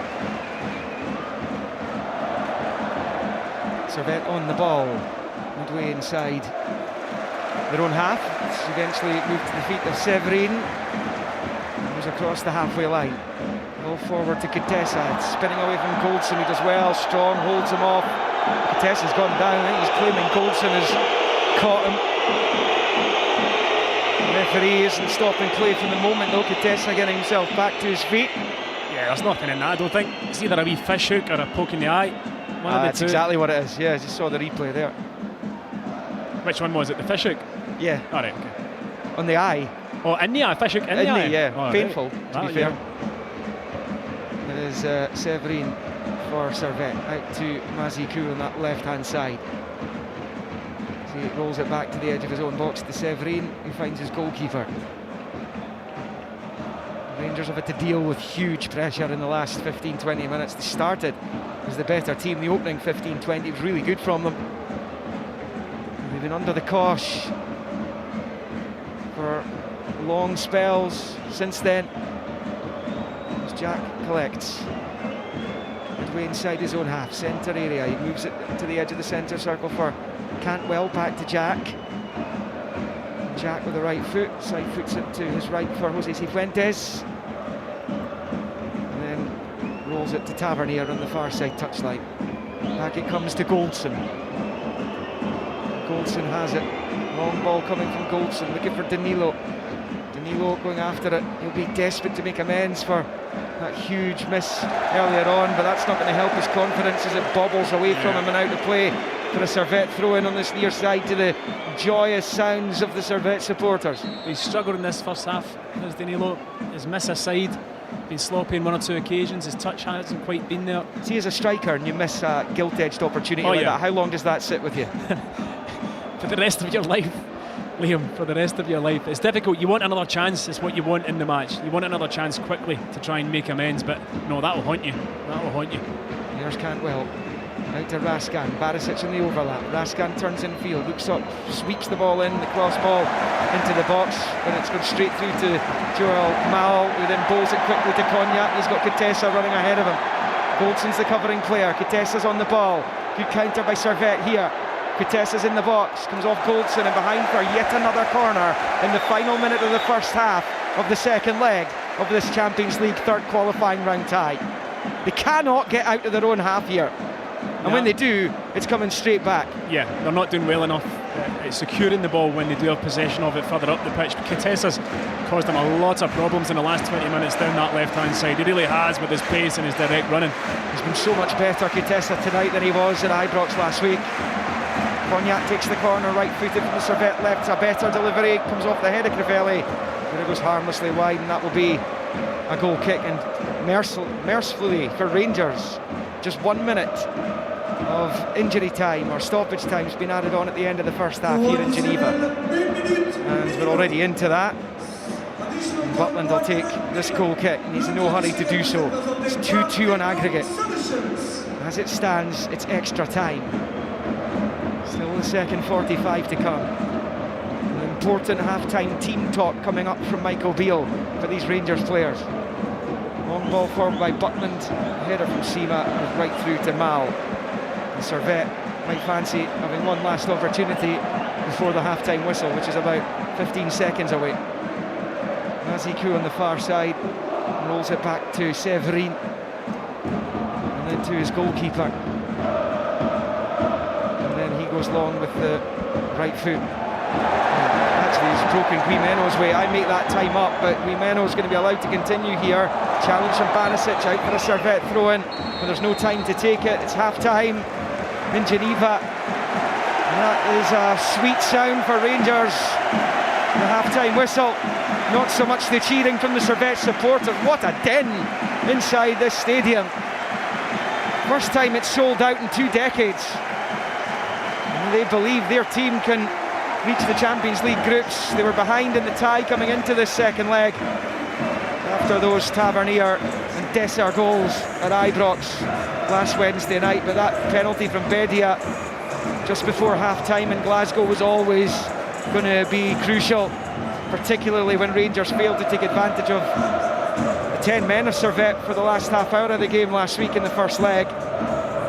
This has been a first half of missed opportunities. One was taken by Kitesa, who squared the tie in 23 minutes. It was a fabulous finish from him as he bent it into the top right corner, and not really too much Jack Butland could have done about that. It broke too kindly for Kitesa, but he still had a lot to do, and the finish was supreme, and that has given some serious impetus to the Swiss side, who had earlier missed a one-on-one chance. Cognac was through, saw the whites of Butland's eyes, and the Rangers keeper made the save. Coutesse himself missed an opportunity, should have squared it to Guimeno for a tap into an empty net. He went himself and Butland made the save. But Rangers are being left lamenting Danilo, their big summer signing from Feyenoord, missing a glorious opportunity. The goal was gaping, the keeper wasn't there, it was an open goal effectively, and it came to him from Cifuentes. He fired it across the face of goal. It was a wonderful ball, but Danilo somehow got it horrendously wrong as he shanked it down into the ground, and away past the goal it went. And how important is that going to be come the close of business here in Switzerland tonight? Half time in the second leg of this Champions League third qualifying round tie is Servette 1, Rangers 0, and 2-2 on aggregate. Rangers in the Champions League qualifiers. Live on Sports Sound from BBC Radio Scotland. There's no substitute. No doubt the game in Switzerland is very much in the balance this evening. Servette leading Rangers by 1-0. Derek Coutesse with a goal on 22 minutes.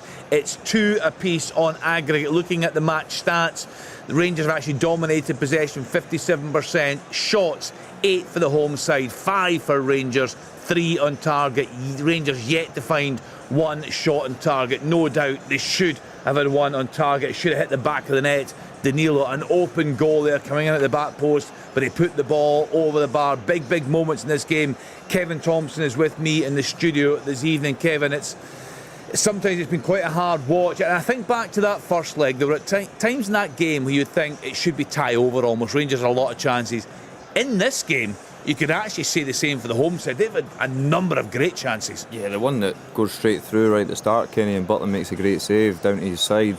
The finish that we're seeing is it's sublime, really. Butland's no chance. I think Conor Golson can get out quicker. I know he does the traditional, put his hands behind his back. He's desperate to obviously not bring his hands into play with the shot, but I still think he can get tighter and even move his feet and try and block the shot. Listen, it's a wonderful finish. But probably lit off the hook, Kenny. Possession for me means nothing. It's what you do with the ball, and they have looked dangerous. We knew that. We knew the atmosphere. We knew that. As you mentioned, the game last week, there's always that chance that it comes back to bite you in the backside, and so far, not putting the game to bed last week when Rangers had the opportunity, as it stands, it looks like that might be the factor for not putting them to bed last week. Yeah, it certainly gave the Swiss side a lot of hope, the fact that Rangers couldn't put them away up against 10 men for the vast majority of the second half at Ibrox. How on earth do you explain the Danilo miss? I'm also thinking as well, for him as a player, how do you put that behind you? Yeah, it's a tough one, and it is a big miss. It's I'm pretty sure Tomo's chapping at the bit over there, thinking that he would have done anything to put that ball in the back of the net and get opportunities like that. But listen, I would have probably missed it as well, to be honest, Kenny. The only saving grace I would have had, it would have been on my left peg. But I just think I want to make an excuse almost as if it comes quick. But listen, the quality player, we know he's got quality in abundance to get an opportunity like that on the big stage in such a big game, which could have a huge factor in obviously Rangers' season moving forward, especially financially. It's such a cruel miss. It's going to be tough for him psychologically, Stephen, is it not? Because that could turn out to be the difference at the end of the night. Yeah, I mean, you always, when you're a striker, and I've missed big chances in my career when I was a player, and you want another chance, as I said in commentary, you want another crack at it quickly to try and obviously make amends, but it can get into your head a wee bit, especially when it's a miss of that magnitude. I mean, I can't fathom how he's not managed to hit the target, even if it kind of comes off him in a sclaff. It doesn't need to be a clean connection, you just need to get anything at all on the ball to direct it goalwards. And for a player that's cost the money that he's had, you would expect that he would have put that in the net. Listen, we're all capable of it. But for it to happen to him, it's such a moment of magnitude at the start of his Rangers career. He'll be playing that one back, believe you me. He'll not be sleeping tonight. He'll be playing that one back in his head for a long time. But that's what I'm saying, you've got to just try and get it out your head and go and get another goal. But I think he's been quiet in the match out with that. I don't think he's had an impact in the game, really. and whether that's been involved in linking the play or whether he's in 1v1 situations. I've not seen him go and take anybody on. I've not, as a striker, I'm looking at and I'm saying, what are you offering me just now? You know, how many shots have you had? Are you causing problems with your movement, etc., etc.? I'm not seeing enough from him leading the line just now. We'll bring Kevin in on this, Stephen, but just talk to us about the formation that Michael Beale has gone with tonight. What are the issues with it? What's not working? Well, they started the game really well. I think he would have been delighted with how he started the game, and I think Cantwell in moments has looked bright. At times, Barisic has got himself into good areas. I'd say Tavernier probably could get forward a wee bit more on the right-hand side. And then almost towards the end of the half, it looked like Sima was kind of almost up front in a two alongside Danilo for large spells. And it can be fluid, because we've seen Cantwell and Neil McCann did a piece on him at the weekend, and how he does have a kind of free role on the side. He'll roam, Will Cantwell. But no, I think when you look at it, the goal that they've conceded comes for me from John Souttar not dealing with the first contact, the first ball that's played up to Crivelli.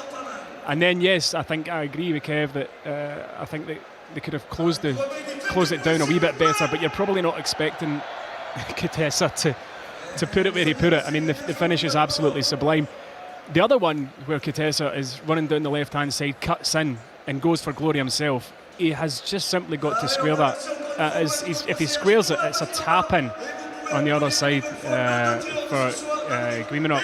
So Rangers have lived dangerously, but they've got to remember that they have created the best chance in the match. They've missed it. All they need to do is create another one and get a goal. But as the half wore on, you were getting more and more concerned for Rangers. From about the midway point in the half, Rangers were dropping deeper. You could see that Servette's tails were up, the crowd were right behind them, the atmosphere has been incredible, and Rangers were rocked, and I think half-time has come at a really good time for them. It wouldn't surprise me if we saw a couple of changes, whether at half-time or soon after half-time, because I think in forward areas it's just not quite clicked, which has been probably a wee bit of a story for Rangers so far this season. Yeah, Kevin, your thoughts on the formation? We were actually chatting when the guys were commentating there, and we're discussing some... It happened a lot in the past. One fullback is crossing that ball, and the amount of times it was getting crossed from the left-hand side. Tavernier was there at the back post. How different is this system under Michael Beale? Yeah, I think it's certainly more narrow, Kenny. It's the formation certainly midfield looks like a diamond at times, and then sometimes it ends up almost like a box at times, and then Cantwell gets a licence. The bit that I would say that, minus how good the four in midfield are, I'm not so sure Barisic and Tavernier are as athletic as they used to be, and I'm not so sure they're as positive as they used to be. Listen, I know they're away from home, I know they're in Europe, I understand that, but I do think when Rangers, when they did have the kind of two inside 10s, the two outside 8s, and they played with that flat 3 and then the 3 in front, Barisic and Tavernier that system didn't work without them. It was so important, and as you mentioned, week after week after week, you're so used to seeing a Barisic cross and a Tavernier coming in at the back post, vice versa. Yeah, not successful as much obviously as James Tavernier, Bonner Barisic putting the ball in the back of the net, but to cause confusion at the back post, to sustain the pressure in, because he's high enough up the pitch that when the ball comes out, he can then regrain it and they can go again, and they can have that pressure. At the moment, I see Rangers creating bits of brilliance, breaking away, great interplay, but I don't see them having a sustained amount of pressure on teams. What we're used to seeing, Kenny, I think not having the players as high, especially in fullback areas, don't allow you to box teams in, and at the moment I think that's not allowing Rangers to almost suffocate teams. Well, why does he not play with width? He doesn't really have the options, does he? He's not recruited really the players to play that way. He's got his system, Kenny, he's got his beliefs, he's got his knowledge. Listen, he's a wonderful coach, and he's got an idea and identity of how he wants to play. He'll tinker with it, he'll change it.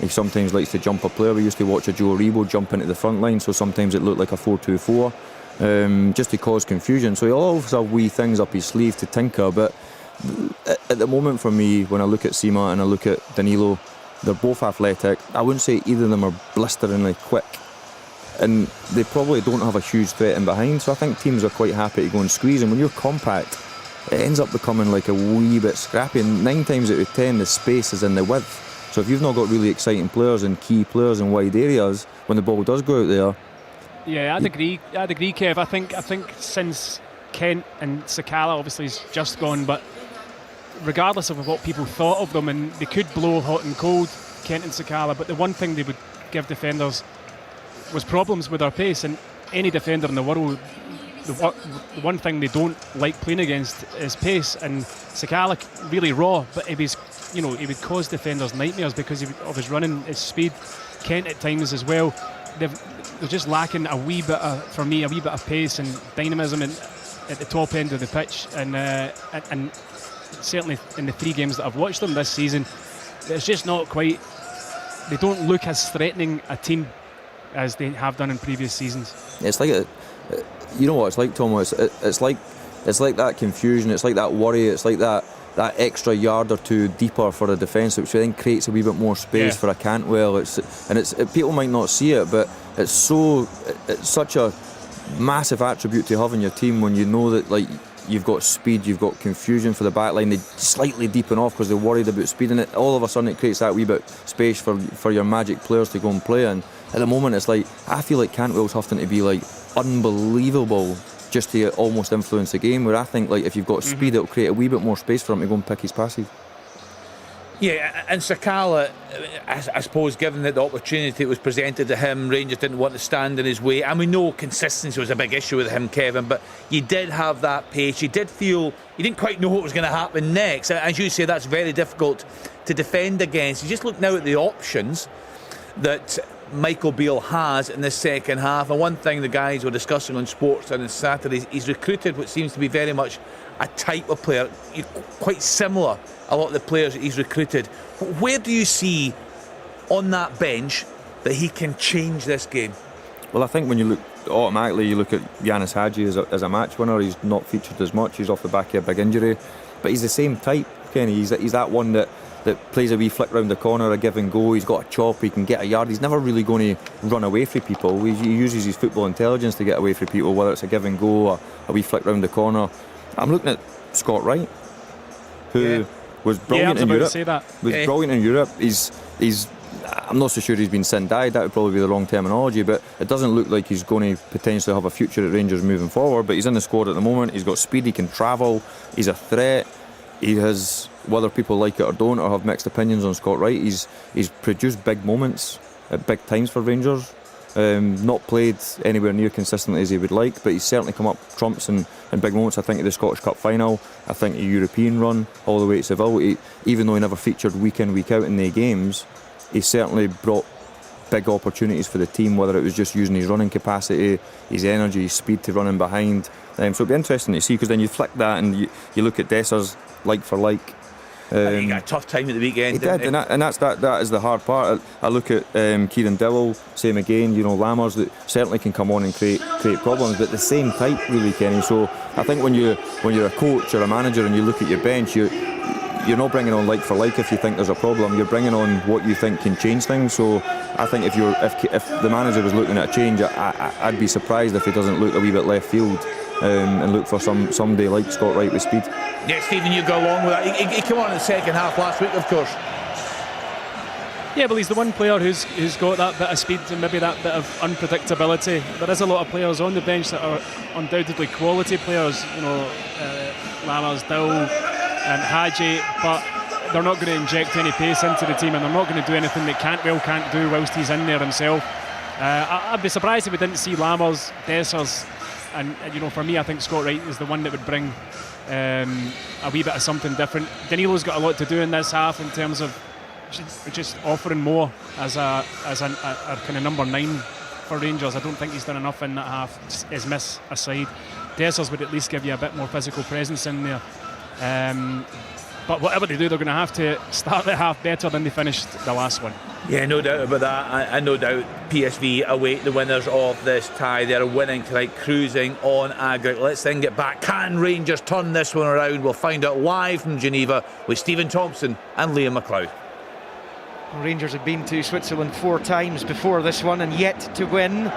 Most recently took on Young Boys in Bern. Back a couple of seasons now. Young Boys have been bossing things in Switzerland, save for one season when Zurich won the title. The historic clubs have been struggling to win the league in this country.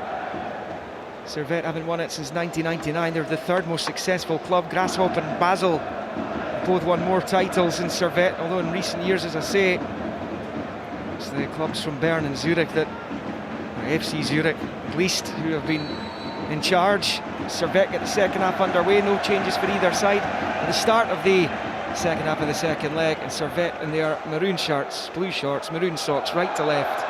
Rangers all in white this evening. We'll go left to right, shooting towards the end where their fans are housed in this fabulous Stade de Genève, which was part of the co-hosting with Austria of Euro 2008. And it will be a Rangers throw-in over on that far side. Bowled up towards Sima. Tries to chest it towards Danilo. He's not going to be able to keep it in play though. And it's a throw-in over on that far side. Rangers then with Butland in goal. Tavernier, Goldson, Suter, Barisic, Cifuentes, Raskan, Jack, Cantwell, Sima, and Danilo. Servette, Mal in goal. Vuyos, Rouillet, Severin, Mazikou, Guimeno, Cognat, Ondua, Kutesa, the goal scorer. Crivelli and Bedia are up front. And it's going to go out of play for a Rangers throw-in on this near side. Bowled by Tavernier to Cifuentes, back to Tavernier, forward to Cantwell, good ball. Cantwell driving towards the box, looks up, rolls it through towards Sima. Danilo with a little flick, the header from Cantwell goes straight to the goalkeeper, who holds on comfortably.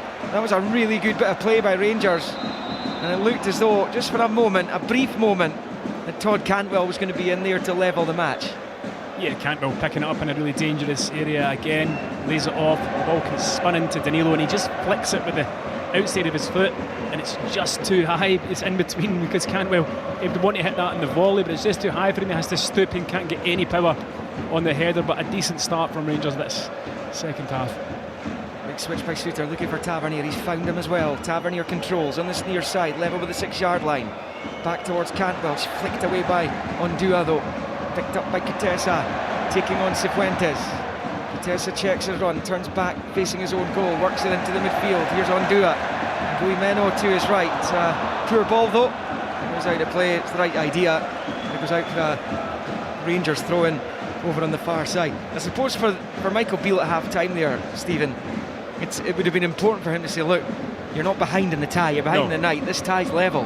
Yeah, and you've lost the first half, but go out and win the second half. Make it as simple as that for them. Rangers can play better than they did in the first half, that's for sure, but they did create one or two chances, obviously one brilliant chance. Nothing on target though, and that's been a problem. But here's Sima going round the defender on the right hand side of the box into the area he comes, but it's brilliantly covered there by Rouillet, and then it comes bouncing off Cantwell, and he probably deserves his luck there. He was out of play for a goal kick. Well, it was a bold challenge to make in the box. 100% had to get this spot on as he slid in from about 6 feet away, and he did get it spot on. It was a great piece of defending. A big favourite here. It's his 165th appearance for Servette tonight. It'll be a goal kick to the home side. Mal to take. Remember, extra time and penalties if required this evening. And a place in the Champions League playoff against PSV Eindhoven, who are well ahead against Sturm Graz. Here is Cantwell, moving in field, left of the circle, knocks it out to the right hand side for Tavernier. Taking on his man, just slips it to the penalty spot area for Danilo, back to Tavernier, poor ball. He had Raskan and some decent space left hand side of the Servette box there. It's the pass he was looking for. It was actually a good play initially from Cantwell out to Tavernier, drives in the pitch, pops off a 1-2, and then the pass is on to Raskin, but misplaced by the captain. And their defeat at Ibrox last week's a bit of an outlier in their recent form for Servette. They've been unbeaten in 12 going back into last season before their visit to Glasgow. They were beaten 6-1 by young boy Cedric Etienne, who scored a hat-trick. Former Rangers striker Cifuentes to Raskan at the edge of the box, and the goalkeeper has to tip it over. It's very central. It perhaps caused him more problems that he managed to ping it towards one of the top corners. The keeper still called into action. A shot on target for Rangers at last, 49 and a half in. Yeah, it was a bit untidy from the goalkeeper. I felt as though he could have caught that if he'd wanted to. Ends up tipping it over. Yeah, there's a shot from Raskin. decent dip on it, but straight at the goalkeeper. Tavernier will take an out-swinging corner from this near side, right in front of the Rangers fans. Drives it back to the edge of the area, and Cantwell slices at fresh air. And it comes back to Barisic. It's a good idea from Tavernier. Barisic finds Jack, left-hand side of the box, back to Borna Barisic. First time left football bent in, lovely ball, brilliant! Rangers are back level on the night through Tavernier. Brilliant ball from Barisic. And it is their captain, fantastic, who digs them out of a hole again in Europe. It is now Servette 1, Rangers 1, and the Scottish team have their lead back and aggregate at 3-2. Massive goal for Rangers. Brilliant time to score. The quality of ball in from Barisic is absolutely superb. The goalkeeper comes in, gets caught in no man's land. Tavernier is very proactive coming in at the back post. His marker drops him, and it's the simplest of headers from only 2 yards out. What a big goal for Rangers. Yeah, and as soon as he turned away from the goal to celebrate, he was met by the 2,000 Rangers supporters who wildly celebrated that equaliser on the night, and Rangers have their lead back in aggregate. That's a brilliant start the second half from them, you have to say. Yeah. But what a ball by Borna Barisic it was, as Goldson has some defending to do up against Beddy up the other end. Servette throw in, level with the Rangers 18, and now Rangers are back to where they were at the start of the night. Well, it's been a great reaction from them. Whatever Michael Beale said at half-time has certainly worked. It's Mazikou for Servette, popping it through, blocked by Jack though. He tried to slip it through to his teammate inside the box. It's cleared by Raskan. There's a flag got up. I think the ball will gone out on this near side. It's going to be a throw into the Swiss side. That's certainly given Servette something to think about now. But again, as we keep saying, this is a team that seems to thrive in adversity. Yeah, they do, but they're going to have to come out now and go after the game, which should leave spaces for Rangers to create more opportunities. Goldson's taking one in the face. Yeah, high boot by Bedia on Goldson. It's going to be a free kick to Rangers, not just kill the game for a minute or so. Goldson still on the deck, free kick level with the edge of the D of their own box on this near side. Now, how often have you seen Barisic putting a ball like that? And Tavernier does it from the other side, we know that, and this is fullback to fullback to bring Rangers back on terms on the night in Geneva. Yeah, his delivery has never been in question, Borna Barisic. His delivery is absolutely superb. And the guys were talking about it at half-time in the studio, full-back to full-back. And it was Tavernier who'd been up there from the previous corner anyway. A bit of a mix-up between Crivelli and Cognat at the back post. Neither of them picked him up. The goalkeeper comes, gets it all wrong. Tavernier takes advantage. Goldson's still down. He's actually taken, I think, Bedia's right kneecap square to the face. So he's down, being worked on just now. The Servette fans not happy with the length of time it's taking, as the players take on some fluids down below us. It's still baking hot here. Tell me about it. I'm in my 7th cup of water. Goldson still down. But that's exactly what Michael Beale wanted there, a reaction from his team, and they had a couple of efforts on target which they didn't manage at all in the first half. They've had a couple before they actually scored there.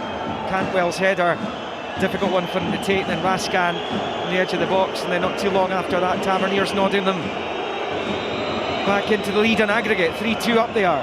Yeah, they started the second half with a real purpose, a bit of a swagger about them. It's now in their own hands. Goldson's off the pitch just now, but he's going to be back on shortly. Rangers down to 10 just now. Goldson's got to come up to the halfway line before he can re-enter the pitch. Jack Butland goes long with the right foot. The header away by Severine into the midfield, comes off Raskan's head. Up goes Cifuentes with Cognac, but it breaks Bedia's way. Shifts it to the right, and it's picked up by Vuyos. Crosses the halfway line, knocks the ball forward there for Guimeno, who is fouled by Barisic, says the Italian referee. And it's going to be a free kick to Servette, wide on the right hand side of it, midway inside Rangers territory. Yeah, Barisic just coming in slightly late at the back of him. I think he makes the most of it. He tried to flick and it hadn't really come off for him. Probably a soft foul in my book. And Goldson is trying to stem the blood from his nose there.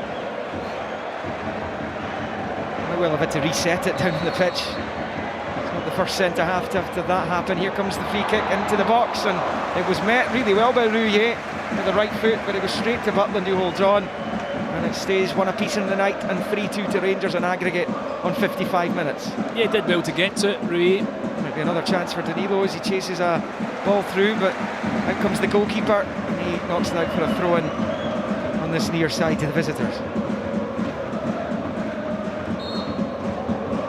And 2 balls on the pitch, so get rid of one of them, and Tavernier is the other one in his hands now. Of course, the top scorer in the Europa League when they got to the final 2 seasons back, James Tavernier. And he's just so dependable ever since he signed for the club. Is that 105 now? Goals? 103. No, was it not 104 last week? The penalty. Right, we'll focus on the match and then we'll sort it out later on, okay? Little header from Ondua on this near side. It's picked up by Sima, forward to Danilo. Onto the chest to Sima on this near side. Dived. Yeah, he goes down too easily and it's cleared by Servette. And it comes all the way through to Suter. Midway inside his own half. Short ball to Goldson, looks up the line, right-footed ball, Cantwell with a touch, but it's a poor one, and he goes out of play for a throw-in on the near side to Servette. As Sturm Graz level on the night, 2-2 with PSV, but 6-3 down on the aggregate scoreline in that one. As things stand, it's a rematch between Rangers and PSV Eindhoven. Long way to go though. Here's Cognac sweeping it from left to right to the centre circle. It's picked up by Guimeno, who's driving forward, just rolls it to his right. And it's picked up by Vuilloz, taking on Raskan. Raskan's done well, gets between the man and the ball, but Vuilloz bites back. Held by Guimeno, little back heel. Finds Vuilloz again, looking to win at least the corner, which he does. Off Barisic. It's good play there between the right-sided Servette players from Vuilloz and from Guimeno, and it draws their first corner of the second half. Yeah, Raskin did well to get back and kind of snuff out the first bit of action. Then Barisic coming over to join him as well. Deflected away for a corner. Servette's 7th corner of the evening. Ew. Oh dearie me, that is literally the worst corner I've ever seen. Ew. He's just literally passed it behind the line and out for a goal kick. That was bogging. It's Cognac. And his manager is furious. No wonder. What on earth was he doing? Remarkable stuff. His deliveries weren't great in the first half, but at least they were going into the box. Butland short to Goldson. Long ball looking for Danilo. Severin was the favourite, comes off his head, but goes back towards his own goal. Sima chasing it, well defended by Rouillet. Stood up to things really well, Rouillet. Severin rolls it back to his goalkeeper. Takes a touch, Danilo all over him, but he gets it away. Out to the right-hand side. Right-footed ball infield by Vuilloz, given away into the centre circle with Cifuentes. Here's Jack, forward to Cantwell, and now Cifuentes. Out to Tavernier, level with 18-yard line. Tavernier taking on Maziku, moves into a central area, plays it back to Jack.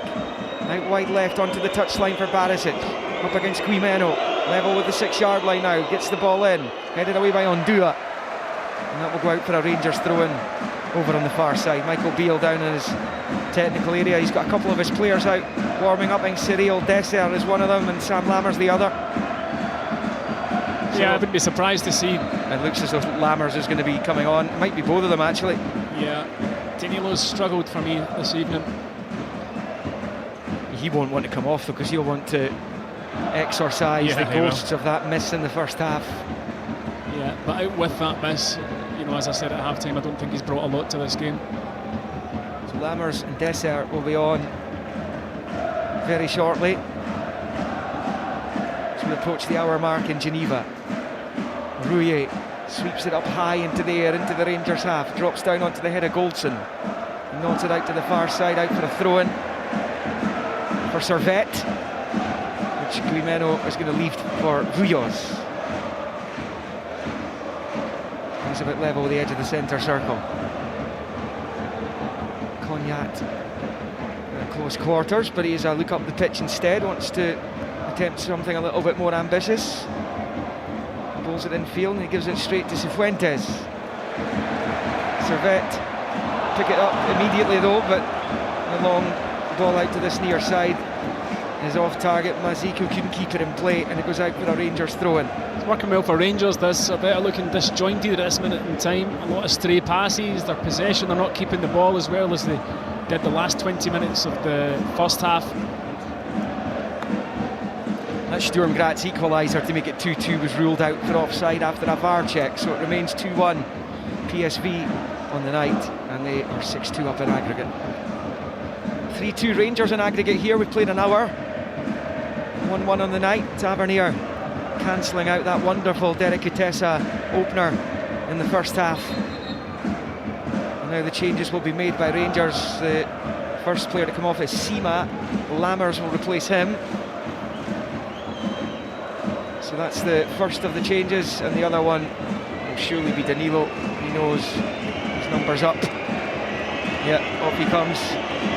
Cyril Dessers will come on, and now Danilo must hope that his teammates finish the job, and then nobody has to really talk about that miss. Yeah, I'm pretty sure it will still be talked about, the miss from Danilo, but a chance for Dessers, who had a tough time on Saturday, to go and put his mark in this game. Dessers scored the second Rangers goal in the first leg last week. And the long throw-in from Tavernier is going to go harmlessly behind for a Servette goal kick. It's a different option. Dessers to the front line now. They can go a wee bit more direct. Yeah, and it's two fresh players up there, and on a night like this when it's so hot, you're expending so much energy, you can get fresh legs on, then great. And I suppose this is where the 5-sub rule comes into great effect for these managers. Yeah, absolutely. Well, I mean, you saw the impact that the Rangers substitutes had at the weekend against Livingston. Michael will be hoping for similar this evening. I thought Rabbi Matondo did well when he came on, but he's not in the squad tonight. Yeah. Back with the goalkeeper Mal. The misses from Lammers and Danilo in particular over the course of this tie, and the Joel Mal save from Lammers last week, which would have put Rangers 3-1 up. It would have been a much more comfortable evening here for them. Long ball from Joel Mal. Jack's underneath it with the header. Cantwell beaten to it by Ondua in the midfield. Rolls it up the left-hand side for Kutesa, but he can't find him, and that's going to be a throw into Rangers. And Servette have not been anywhere near as good in this second half as they were for the last half hour of the first. No, that's about the fourth or fifth easy pass that's been slack and given possession back to Rangers. Rangers will absolutely lap that up.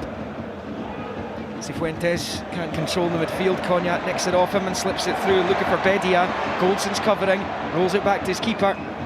First time clearance from Butland. And that's going to go out of play for a throw-in on this near side to Servette, level with the edge of the centre circle. And the Servette left as they attack the goal to the left. Ticking towards 63 minutes, 1-1 on the night, 3-2 Rangers in aggregate. A lack of intensity just now for Servette. Yeah, I mean, to the point that if Rangers scored another one now, Servette could well be out of it. Yeah. Because they're not hitting the levels anywhere near the levels they were in that 30 minutes from 15 to 45. Although we're at that point where they started kicking on in the first half, now in the second. There's Kutesa slipping it through to Crivelli, stepping away from Cifuentes, slips it left to right at the centre circle for Vuyos. A long right football forward looking for Bedia. Bedia's chase, he's not giving it up. Goldson just left it. Bedia keeps it in play, but Goldson slides in and puts it out for a Servette throw-in on the near side. And he's got a bit of Bedia as well, because the big striker has stayed on the turf. Yeah, but there's nothing wrong with him. And if I was his teammate, I'd be telling him to get up. Absolutely nothing. If anything, trods on his toe the slightest wee bit, and he's only wasting his own team's time here. Goldson was lucky though, because he initially let the ball through him. He didn't think that Bedia was going to get to the other side of him. He did. Servette fans trying to get their team going again. Goldson wins it off Crivelli. Goldson to Cantwell, to the left of the centre circle for Nicolas Rascan. Goes across the halfway line, short ball back to Cantwell, then out to the left He goes for Barisic, infield to Jack, and he goes back to John Souttar.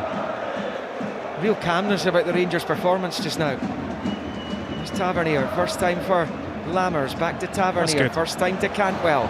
Dessert ahead of him. He's got Raskin to the left, that's where it goes. He's inside the box. Look at space to shoot. He does shoot, but it's well wide. Is it taking a deflection? No, goal kick. And it stays 1-1, but there's a couple of Raskin's teammates are asking why he didn't try and find them there. 25 of the 90 left. Servette 1, Rangers 1, and 3-2. The Ibrox side lead on the aggregate scoreline. It was excellent build-up play again from Rangers.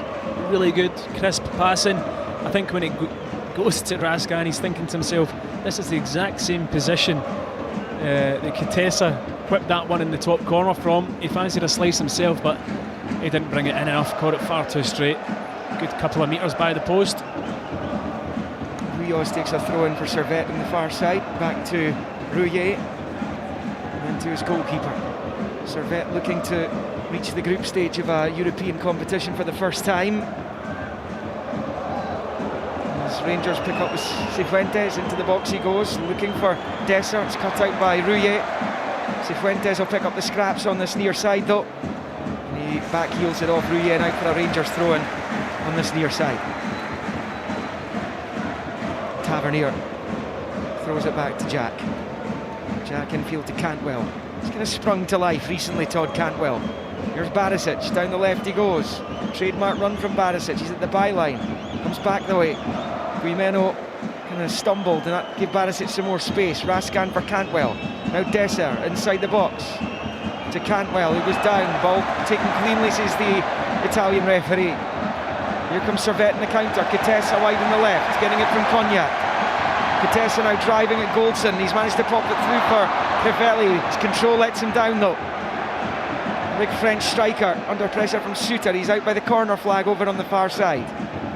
Crivelli, his touch is better. Rangers could have been in trouble there. Yeah. Crivelli works the 1-2 with Guimeno. Moves it back to Vuilloz. And then to Rouillet. Back on the halfway line. He's under pressure. Dessert. That comes back to the goalkeeper Mal, who clips it out to this left-hand side. Picked up by Mazikou. We're going to make a change in a minute. Our Servette. The Senegalese Diba Lele Samba, who came on last week, is the man who's going to come on at about the same time, I think, as he did in the first leg.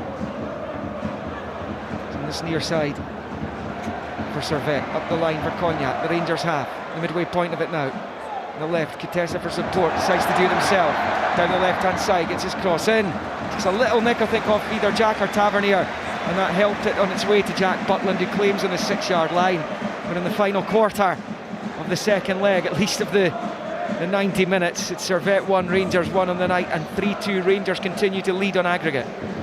Yeah, what a turnaround from when they went in at half-time, when they were very much under the cosh. They've dominated this second half. Well, Rangers, they were right bang up against the ropes, bunched in on the rail as Servette pick up a throw-in down on this near side. They try and find a way to square this tie again. Throw-in down the line from Mazikou. Rangers win it back. Here's Cantwell, pushed to the ground by Ondua. No free kick. I think Mazzoli tried to buy it. He throws himself to the ground. Throw-in only for Servette. It's good refereeing. Crivelli with a flick header, looking for Bedian behind him. It's clear by Rangers though, picked up by Lammers. Good footwork there. Now Tavernier, Cifuentes can't control it. Crivelli does, and Crivelli now on the charge, moving in field. Tavernier picks his pocket though, wins it back, and James Tavernier strides into the Servette half, driving forward, looking for Raskin. It's another poor ball. Raskin struggling to keep it in play. Good strong play for Nicolas Raskin. He's won the free kick as well. He's actually given the pass from Tavernier. He's actually done really well really out the far side to win the free kick. He's done ever so well. Tavernier is a really slack ball from him. He ends up in a foot race. He wins the physical challenge and then buys the free kick. Gets Rangers another 20 yards up the pitch. Brilliant from Raskin. So a yellow card was issued there to one of the Servette players. think it was it Guimeno who was booked there? I think it was. Here in Geneva, under the floodlights now, in the baking heat in Switzerland. Rangers free kick. It's about level with the edge of the D of the Servette box. Diba will come on now for Ondua. They're going to make a double change actually. They're going to also bring on Miroslav Stevanovic, who's one of their most important players. He was their top scorer last season. So they finished runners up to young boys in the Swiss top flight. On comes Diba. And Stevanovic, who missed the first leg through injury, comes on to a hero's welcome. Doesn't half. It's the roar of expectancy. What's a reaction that is? Stevanovic, the Bosnia international. And he comes on. It's just the second appearance of the season. He's missed the last few weeks. In comes the free kick from Tavernier. It's Bedia who gets it away. Now Stevanovic is on it. First touch of the ball as he comes across halfway, knocking it through, looking for Guimeno, but Butland will get onto the overhead pass and hold on to it. 19 minutes to play. Servette 1, Rangers 1. With these changes being made, the fresh legs on for Servette. One of their best players coming on. This is an important period for Rangers if they can weather it. Yeah, you're expecting a big push from this Servette side these last 20 minutes. You can feel the energy in the crowds going up again inside the stadium. Rangers just need to manage that. It was 3-2 in aggregate last year, and at this stage for Rangers against the Belgians, Union Saint-Gilloise. 2-0 down after the first leg in Belgium. They turned it round on a memorable night at Ibrox. There were a few of them in the last few years in continental competition. Vitessa was the other player to come off, incidentally, as Lammers picks up, moves it wide right to Tavernier, level with the Servette penalty spot. Back to Cantwell. Can Rangers find a second goal in the night that would surely take them through, you would think? Ryan Jack has it. Rolls it out to Barisic. There are 4 in Rangers colours in and around the box. Here's Raskan. Gets the ball, it's a good one! Dessert heads over. I think he's claiming this was saved. Not so sure. Goal kick. It's another chance for Rangers though. And Cyril Dessert just got under it. He's not caught it properly, but I think the keeper has touched it going by the replay, to be fair to him. Well, the ball in from Raskin is absolutely delightful. I would have loved that header. It was difficult though because he's kind of almost behind, having to kind of arc his body in a strange motion to get the header. Even still, all that said, I think he should still hit the target. What a ball in from Raskin. And a great chance. Dessert got the second goal in the first leg last week that gave Rangers a lead coming into this second leg. It's Crivelli back inside the Rangers half. They've effectively got a front 4 now, Servette. They've got Guimeno up there with Crivelli, Bedia and Stevanovic now, so they're going for it. Yeah, but they're going to leave themselves open to the counter. They're going to need to watch that. Rangers could capitalise, but they've got to go for it. Long ball from the goalkeeper, Barisic with a header into the midfield. Bedia picks it up. Support from Cognac, but the Rangers ransack him in the midfield. Cifuentes rolls it to the right of the centre circle for Cantwell. He gets it horribly wrong, and now an opportunity for Mazikou. Out to the left for Guimeno. Fouled by Tavernier. Free kick Servette. They've taken it quickly to try and catch Rangers out here, and it all breaks down. And given they had an opportunity to swing the ball into the Rangers box, the visitors will be quite happy with what they did there when they took the quick free kick, and it broke down for them. It's never a free kick in the first place. Servette have it wide the left. Mazikou's cross ball in, cleared by Jack, but there's a foul on Tavernier at the edge of his own box. And that's going to be a free kick to Rangers, and that just takes the sting out of things. Almost on 74. Servette 1, Rangers 1, and 3-2 Rangers lead in aggregate. Yeah, you get the feeling there's going to be some nervy moments in the next 20 minutes or so, Liam. Rangers have just got to ride the storm, see it out.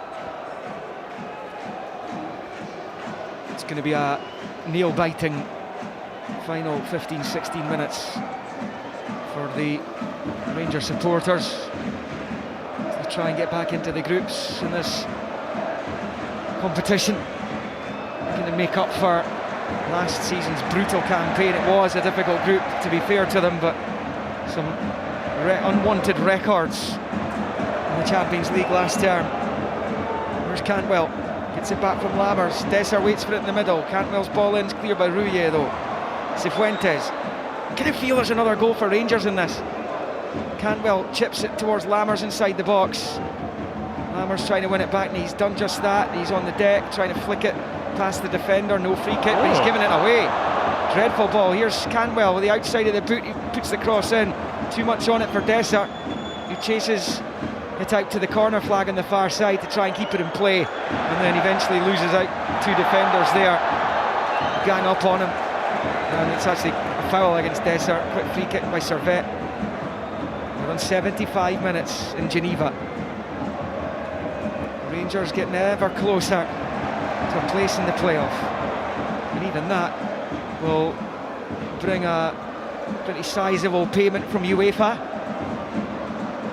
The losers of this tie tonight drop straight into the Europa League groups. No need for a playoff in that competition. Same will be said for the losers in the playoff. Servette have it. It's Rouillet midway inside his own half. He's playing it short to his left for Diba. Out it comes to Mazikou on this near side. Challenge from Cifuentes. I think the free kick's been given there for a push by Cifuentes on soft opponent down here, Mazikou. I think he bought it a wee bit. Yeah, he just throws himself. They're going to take Boubacar Fofana on, who started the first leg last week. Another forward. The proverbial kitchen sink being thrown at this. Anthony Barron's going to come on as well. Play at full-back or in midfield. Cognac's free kick into the box. A header from Rouillet, and Butland holds on to flop down onto it. The Jack Butland. And I think the whistle's gone for something or other inside the box. Rangers have a free kick. And now the changes, now the changes for Servette. And off comes Guimeno, on comes Fofana. And the other player to come off for Servette will be Mazikou. And he is replaced by Baron, so he'll go to left back. He started the league game against St Gallen at the weekend. With the Servette number 6. So, Rangers, the supporters, Michael Beale down below us, just steadying themselves for the final 13 minutes of this second leg. Butland clips it out to this near side. It's a poor ball from him though, and that just gives Servette a little bit of encouragement. It's going to be a throw-in run about the halfway line for the hosts. A few more Rangers subs out, warming up down below us. Comes to Cognac and he knocks it back to Rouillet. Servette have dealt in some amount of drama in their Champions League campaign thus far. Long ball forward, comes all the way through to Jack Butland. Rangers just need to keep a clean sheet and they are through from this point. Vitesse gives Servette the lead in the first half. Rangers lived a charmed life for spells in that opening 45 minutes. Servette missed 2 gilt-edged opportunities as much as Rangers had a superb chance themselves through Danilo, who inexplicably put it over the bar with the goal gaping. Goes out for a throw-in off Rouillet on this near side. Throw-in for Rangers, and again that just wastes away a few seconds. The crowd is announced as 26,000. This place can hold 30. They did say it was a sellout, but there's a big bit cordoned off for security reasons off to our right, and I think at the front of the stands as well. Tavernier bowls it onto the chest of Dessert. There's Cantwell back to Dessert. Oh, he hits the post. Cantwell on the rebound, can't finish. Flag stayed down as well. Cyril Dessert went to the post away from potentially sending Rangers through to the playoff. It stays 1-1 on the night and 3-2 Rangers on aggregate.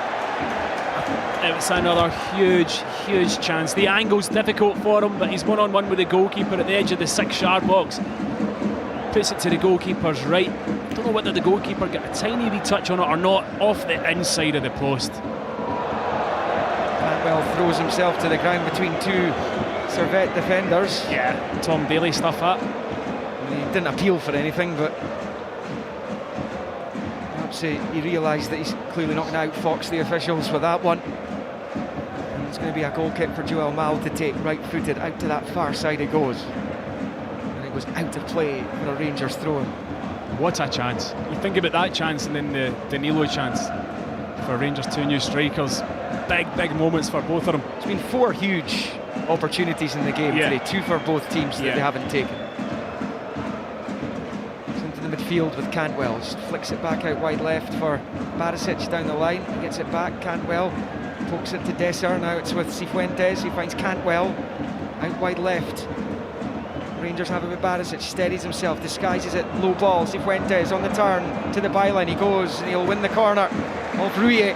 Good play between Barisic and Cifuentes. Yeah, Rangers are finding a lot of space now in midfield areas because Servette are leaving these players up the pitch. They've lost control of the middle of the park, and Rangers able to pick passes and find space. Cifuentes does all right there.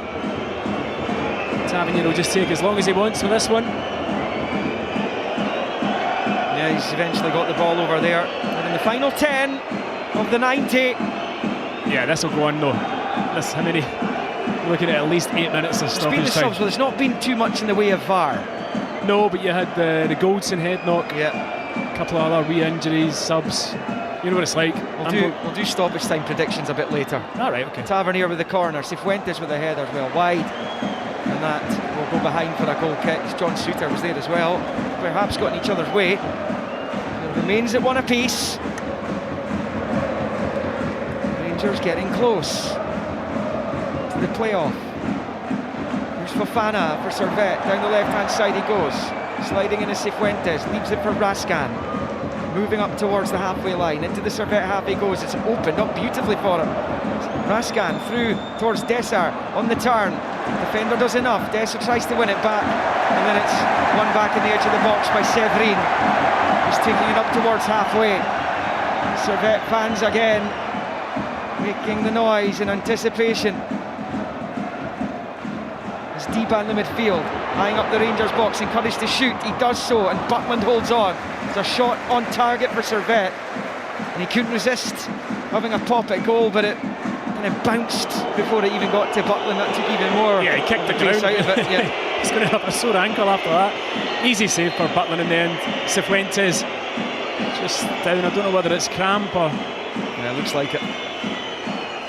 Might be out in that heat. I mean, the amount of fluid you're losing out on that pitch must be absolutely incredible.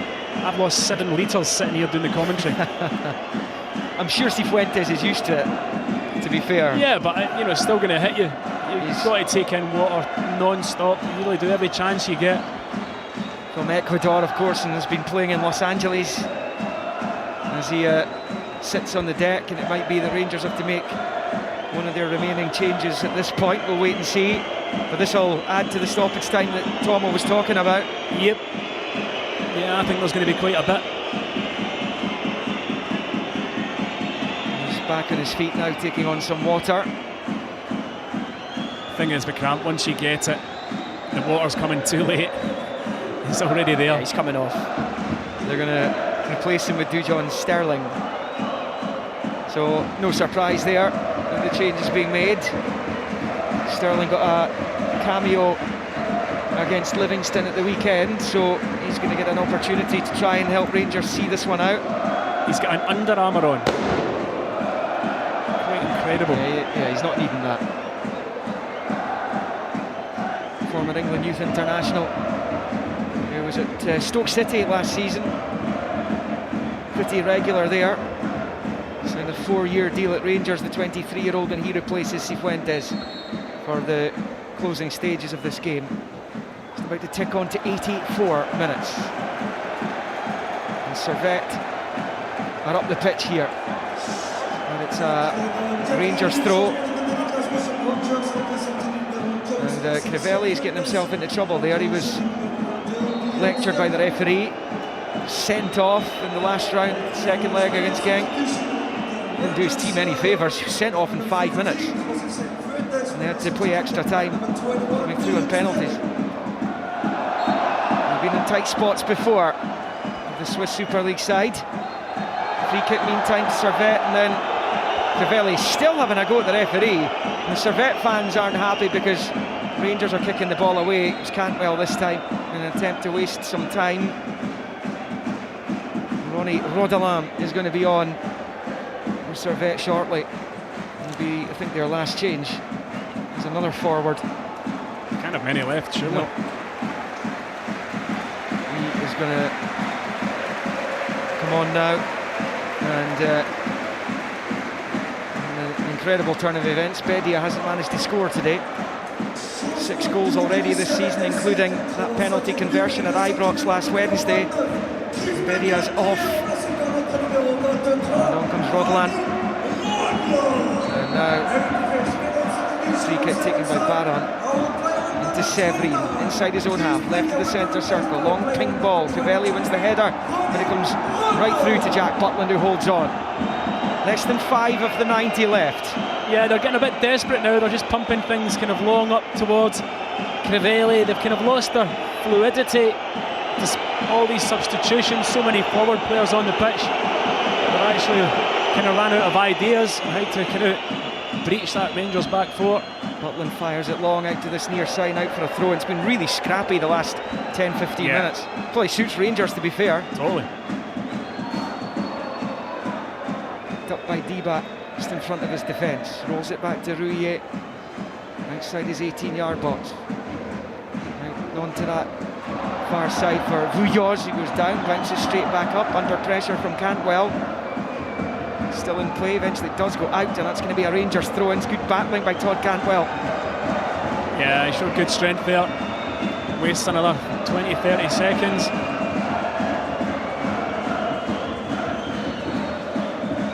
As it stands, it will be Rangers against PSV Eindhoven. And as was the case last season, the first leg would be in Glasgow. Second leg in the Netherlands. 3-1 PSV. Rubber stamp in their place in the playoffs. A lot more comfortable than Rangers are right now. It's a 7-2 in aggregate now. To the Dutch side. Servette giving away straight to Raskan. Just flicks it with the outside of the boot for Dessers. Out wide right for Tavernier. To Cantwell, to Tavernier. Back it comes to Sterling. He goes back to Butland. Butland just outside his box. Smashes it forward, it's low, and it's given it straight to Cognac. Butland gets back into position. Raskan does brilliantly to pinch it back off Diba, who thought he was going to have some pitch to operate in there towards the Rangers box. Raskin's energy levels have been phenomenal tonight. They really have. What a shift he's put in. On a night like this and a tie like this, you need a player, the position that Raskan plays in, to have a night like that, though, don't you? He's been everywhere. He's been excellent. He really has. A bit of a buzz bomb in the Rangers midfield. Lammers, sounded like a foul by Lammers, it was. It's going to be a free kick to Servette, level with the edge of the centre circle inside their own half, over on the far side.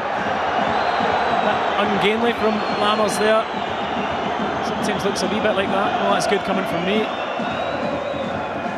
I think there's going to be something like 5 or 6 minutes added. Is this an estimation, or do you know? No, I don't know. I'm going for 8 or 9. Okay. 88 on the clock. Back there by Baron. Now it's Severin. Rangers have another player down over on the far side. I think it is the aforementioned Raskan. It's all catching up with him.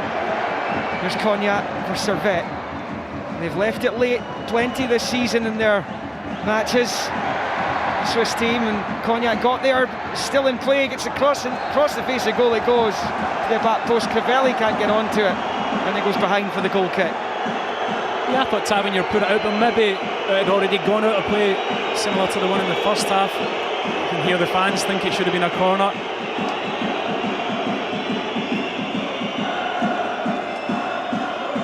Yeah, I think Cognac's talked himself into the referee's book as well there. A bit of dissent at the assistant. And the Servette number 8, that is the picture, the very picture of frustration down there. We're in minute 90. No, I mean, the long and short of it is they haven't done enough in this second half. Rangers have been the better team in this second half. Servette, for how good they were in the last 20 minutes of the first half, haven't really shown up in this second half. 1-1, 3-2 Rangers in aggregate. Cantwell to Tavernier, forward towards Lammers. Gone past him though, he's right through to Joao Mao. The fourth official's got the board in his hand. We'll find out what the stoppage time's going to be. And in about 20 odd seconds. Raskan can't keep it in play on the far side. It's a Servette throw-in. What do Servette have left? The ball is flicked to Severin, out wide left to Barron. And the Servette fans have come together as one to try and get them back on level terms and force extra time. What's a noise in the stadium? 7 minutes added. Oh, I think that was closer then, was it? Call it a draw. Crivelli to the edge of the box. It's away by Goldson. Knocks it clear. A draw is fine for Rangers tonight. Barron with the cross ball comes in, and Goldson is caught by Crivelli. He tried to attack it. I think Goldson got there first, and it's going to be a Servette corner. Should have been a foul. I mean, that's what Goldson's asking. It was so late into the back of Goldson there. In comes the cross from Barron. It's a good one, just too high for Crivelli. Goldson's gone down again, claiming he was fouled. The cross comes in from the right-hand side of the box this time and beats everyone. Goes out to the corner flag. Barron wins another corner of Cantwell and proceeds to wave his arms frantically at the Servette supporters. Big moments for these Rangers. Big moments. Got to defend your box. The first minute of the 7 has been played. Servette have another corner, in it comes, flicked half away into the 6-yard box it goes, and Butland gets down at the feet of Diba to smother it and hold on for dear life. Servette 1, Rangers 1, and 3-2 Rangers lead in aggregate. Just didn't know where that was going to fall there. The corner comes back in at the back post, bounces about, and Butland's really sharp out onto it to snuff out the danger. I suspect there's going to be a couple of nervy moments like that for the Rangers supporters between now and the final whistle. Long ball though for Dessers. Lammers is waiting, might drop to Lammers. Dessers tries to get back onto it, the defender put in the challenge. Lammers loses out to Diba. And it's over on that right hand side for Servette as they win a throw-in off Ryan Jack. But it's these tests you have to come through if you want to dine at the top table, as Rangers do. I'm going to join Celtic in the group stage of the Champions League. Remember, Hearts and Hibs to come on Thursday against Rosenborg and Lucerne respectively. Hearts behind 2-1, Hibs leading 3-1 in the Conference League qualifiers. Lammers pinching it off Diba. It's on his own at the moment. Dessers trying to get up in support to his left. Lammers shoots, it's deflected, and the goalkeeper has to make the save. Mal denies Lammers as he did spectacularly at Ibrox last week. Long clearance, Sterling with the chest into the path of Ryan Jack. Rangers perhaps will they try and run the clock down here, down into the corner. 2.5 of the 7 have been played. It's with Jack, level with the penalty spot, to Lammers to Cantwell, and back out to Jack on the near side. Cantwell getting onto it, goes to ground, no free kick. Stop doing that. No free kick down by the corner flag. Servette clear. Crivelli's header, back into his own half. Stevanovic turns it out wide right, here for Vujoz. Vujoz on the ball. Played 3 minutes of 7 that were added by the Italian referee. A long switch for Fofana is headed out for a throw-in by Tavernier. Barron infield to Cognac. Back to Barron, infield for Diba. Switches it out wide right for Vujoz. Infield for Rouillet. Servette trying to force extra time. Needed extra time and penalties to get past Genk in the last round. Cognac's run ended by Sterling, who puts it out for a throw-in to the hosts on this near side. Level with the Rangers 6-yard line. Fofana out to Barron on the touchline. Level with the 18-yard line of Rangers. It's with Cognac rolling it infield. It's a little chip ball into the box. Crivelli was there, but he misses it. Breaks Stevanovic's way, wide on the right. In comes the cross, takes a deflection, and it's headed over by Diba. And it stays Servette 1, Rangers 1 on the night, and 3-2 on aggregate to the Scottish side. That was a heart and mouth moment for Rangers. It really was. The first one that comes in, Crivelli's got to do better, but as it's recycled out from the right hand side back into the box, he's really got to do better with his header. Gets right underneath it. The deflection takes it over Goldson, 7-8 yards out. Got to hit the target. There's just under 3 minutes of the injury time or stoppage time left. Rangers have got Kieran Dowell ready to come on at some point as Butland batters the ball away. Flicked on by Lammers. Dessers gives chase. Severin rolls it back to his keeper. Mao goes long. Suter up there with Crivelli. Suter wins that particular joust. Gets on to the second time of asking up against Stevanovic as well. Leaves it for Jack and Barisic clears. Rouillet into the Rangers half. Met by Suter and out of play for a throw-in to Servette over on that far side. That's 5 minutes of the 7 come and gone. Todd Cantwell will be replaced by Kieran Dowell now as Rangers make their change. The referee eventually spotted it. The goalkeeper released it, but the board was up, so the sub will happen now. Servette not happy with that. Cognac's having a go at the ref. And watch what he's doing because he was booked not too long ago. Cantwell comes off. Rangers nearly there. There'll be time added on top of the stoppage time though because of this sub. A minute and a half left of the 7. One apiece. Enough to take Rangers into the playoffs. Crivelli controlling. Trying to shift it back to Cognac. There for Dowell, who finds Jack now. Through to Raskan. A bundle of energy tonight. Brilliant running from him as well. Digs it out to Dowell on this right-hand side. Level with the penalty spot at Servette. He decides to take it out towards the corner flag. A sensible decision. And I think he's fouled there as well, was he? Yeah. Free kick Rangers on this near side down by the corner flag, and that is exactly what they wanted at this stage. It's 100% what they wanted. It was clever play from Dowell because he could have put the ball into the box, but just tries to take it into the corner. No doubt it's a foul into the back of his thigh. Yeah, Rodland. Just keep the ball down there now. Well, the allotted stoppage time has got 35 seconds left. There will be time added on, you would imagine, for the Dowell sub. Rangers free kick here. The referee's putting the magic spray down there in the one-man Servette wall, but surely this isn't going anywhere near the box. No chance. Dowell with it, just shifts it to Lammers then. Rangers seconds away from the playoff, and they have the ball exactly where they want it at this stage. The Servette have pinched it back. Fofana. Through it comes though to Goldson, who's able to clear in about the halfway line. And that's going to drop out for a goal kick. 7 minutes have come and gone. All eyes on the Italian ref. Added time and added time. Rangers 3-2 up in aggregate. It's a slim lead. But it is enough as Jack clears.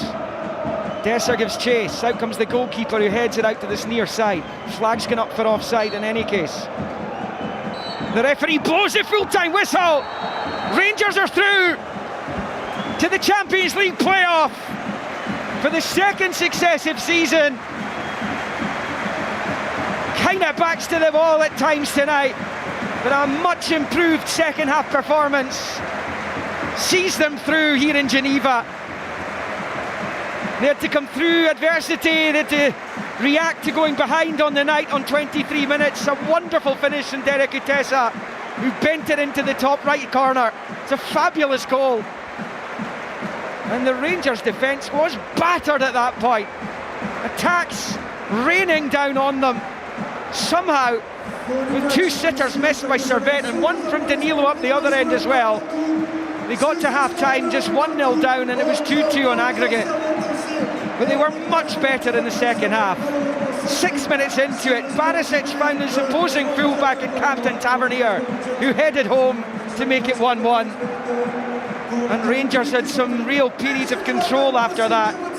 There was a few nervy moments inside their box towards the end there, including in the 7 minutes of stoppage time. But they got there in the end. They've got through to the playoff where they will meet PSV Eindhoven for the second straight season. They beat them 3-2 in aggregate to get into the groups last term. They're going to have to do the job on the Dutch team, who'll no doubt be out for revenge as well. You've got to be in it to win it, and Rangers are very much in it.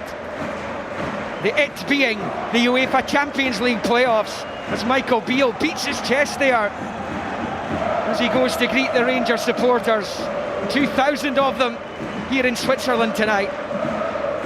It finished then without the need for any extra time or penalties. Servette 1, Rangers 1, and 3-2 Rangers win to go through to the playoffs on aggregate. Rangers in the Champions League qualifiers. Live on Sports Sound from BBC Radio Scotland. There's no substitute.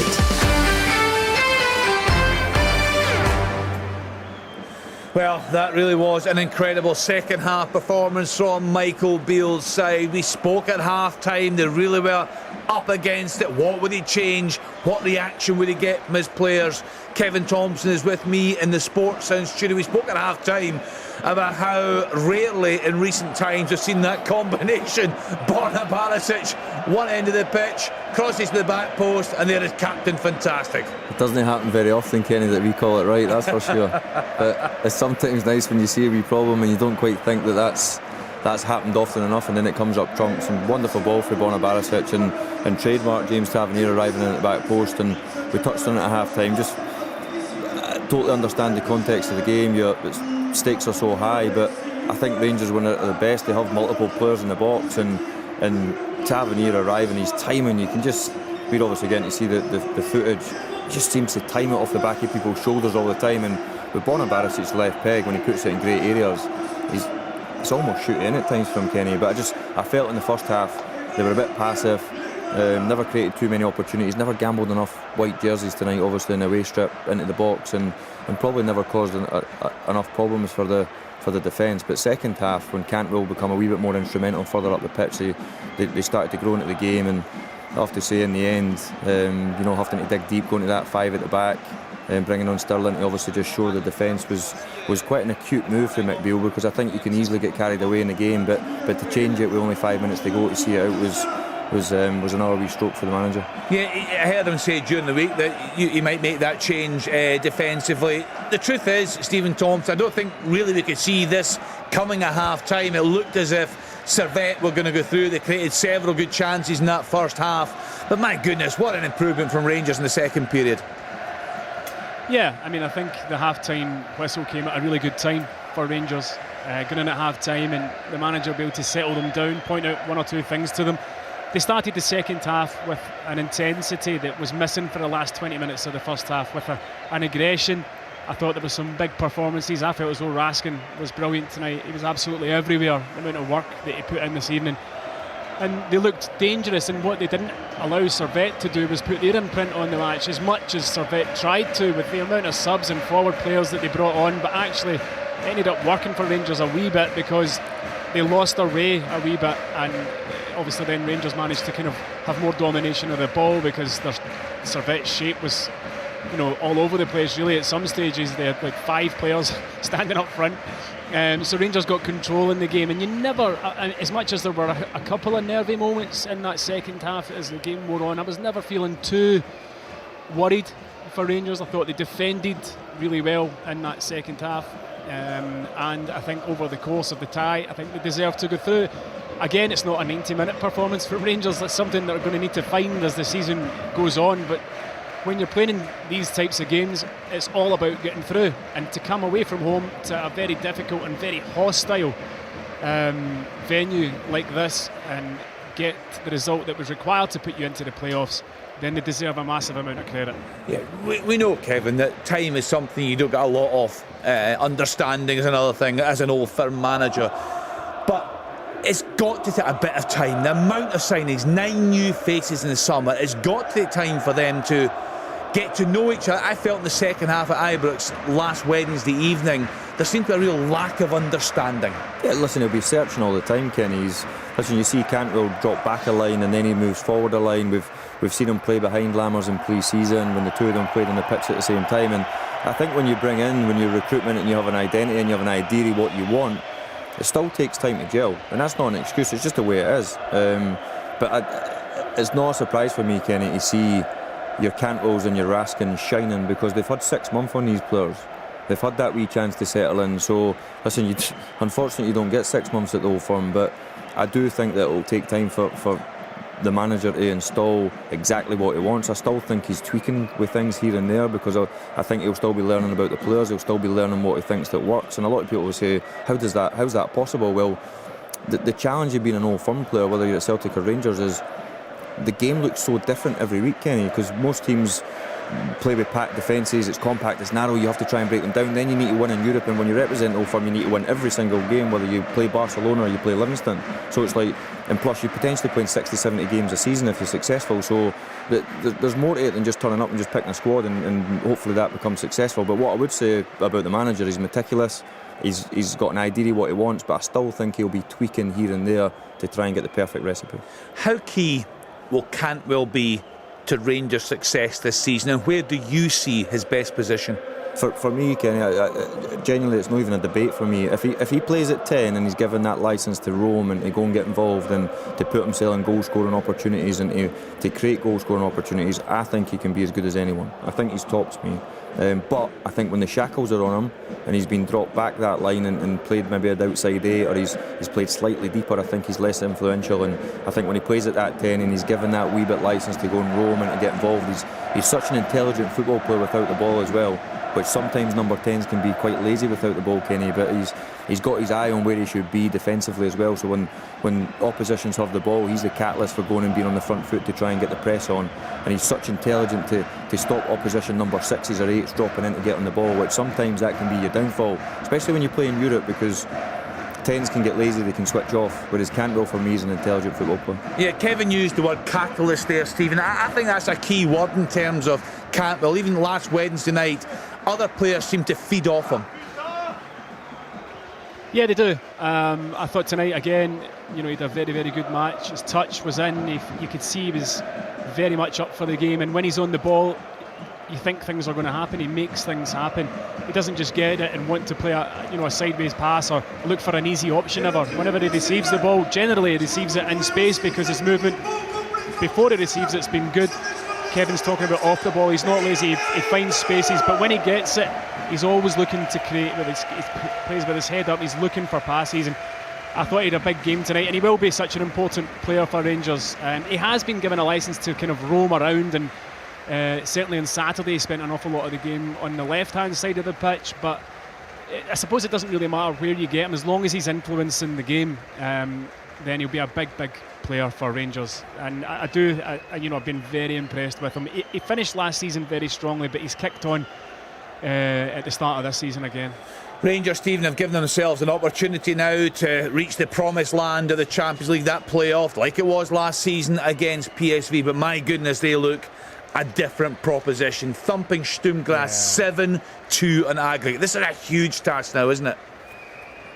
It's a big task. I mean, it'll be a tough game. There's no doubt about that. But I mean, I think all you need to do as a squad is look to last season and say we did it last season. It's not impossible. We can do it again.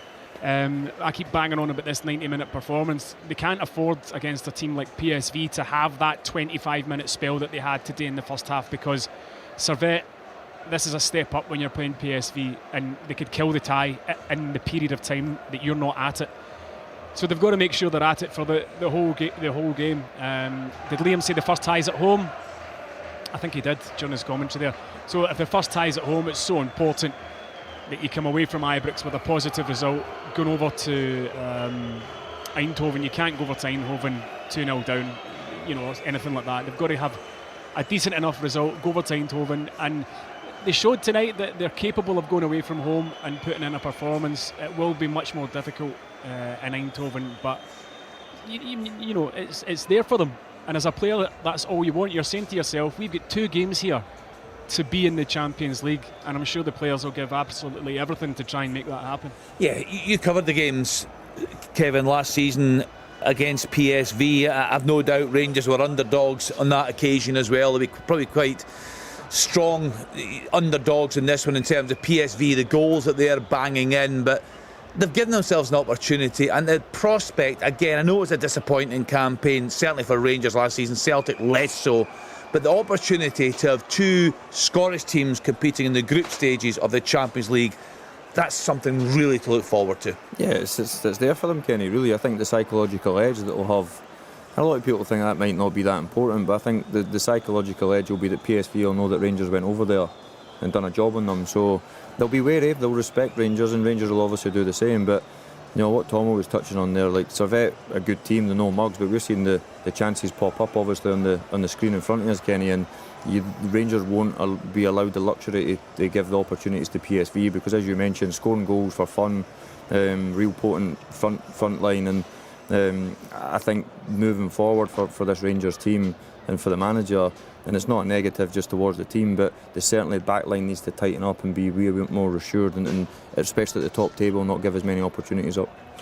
Could he play a 3 more often? How difficult is it for players to adapt to that? I don't think it is, but I do think listen, James Tavernier, he's every year he gets older, obviously, do you know what I mean? He's that half a yard, and listen, I'm not knocking him because his numbers are unbelievable, but maybe in Europe against the elite, maybe that extra, when Sterling come on, you just see, your defensive duties are not quite as exposed. Same for Borna Barisic, having that extra centre-half inside them. And then you could maybe argue for John Stewart and Conor Goldson as well, playing against elite players that are that wee bit quicker, that wee bit more mobile, that wee bit more sharper, and being under that wee bit more pressure. That drop into that 3-5-2, which effectively is like the 5 at the back, might just give them that wee bit more of a soundboard.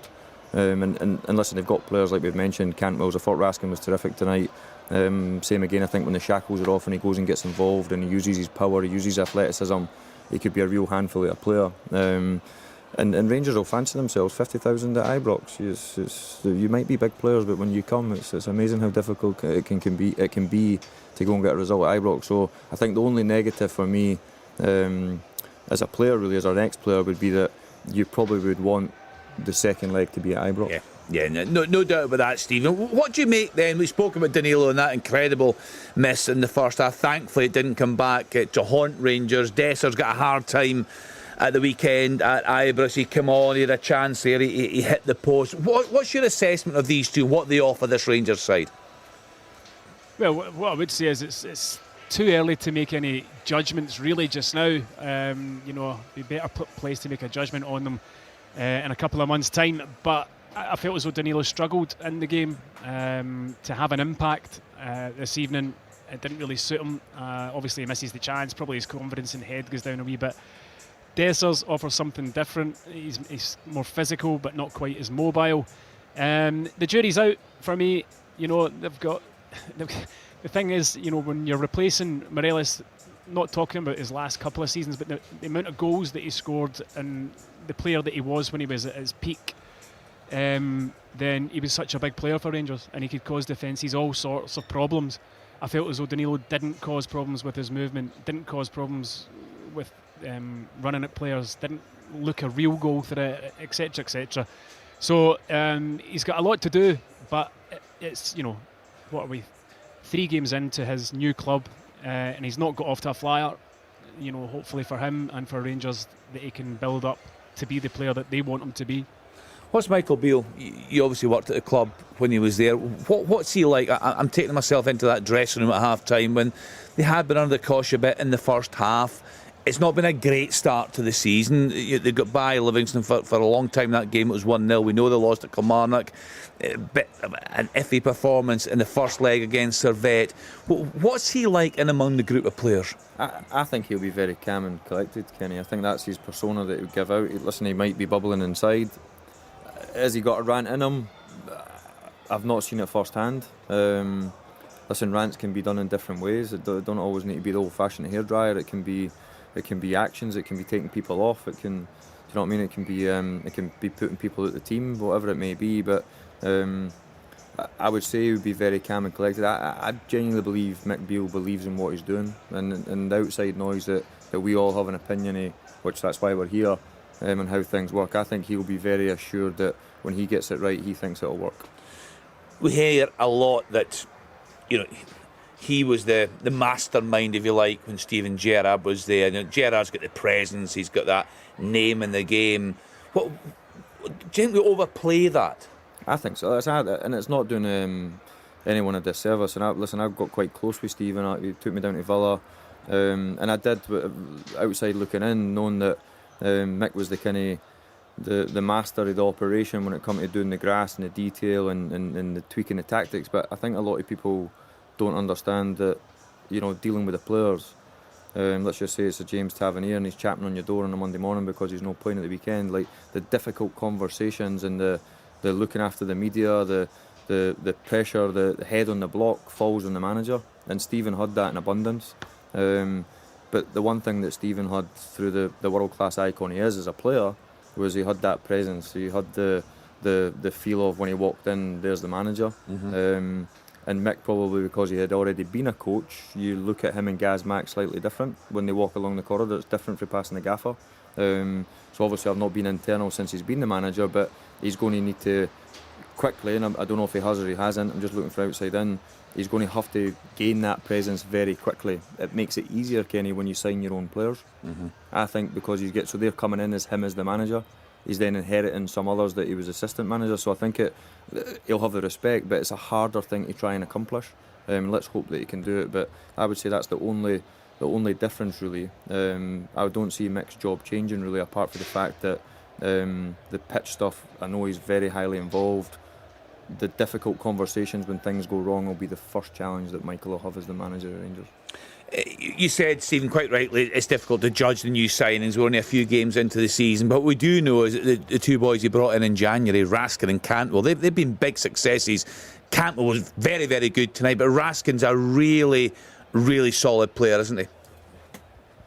Yeah.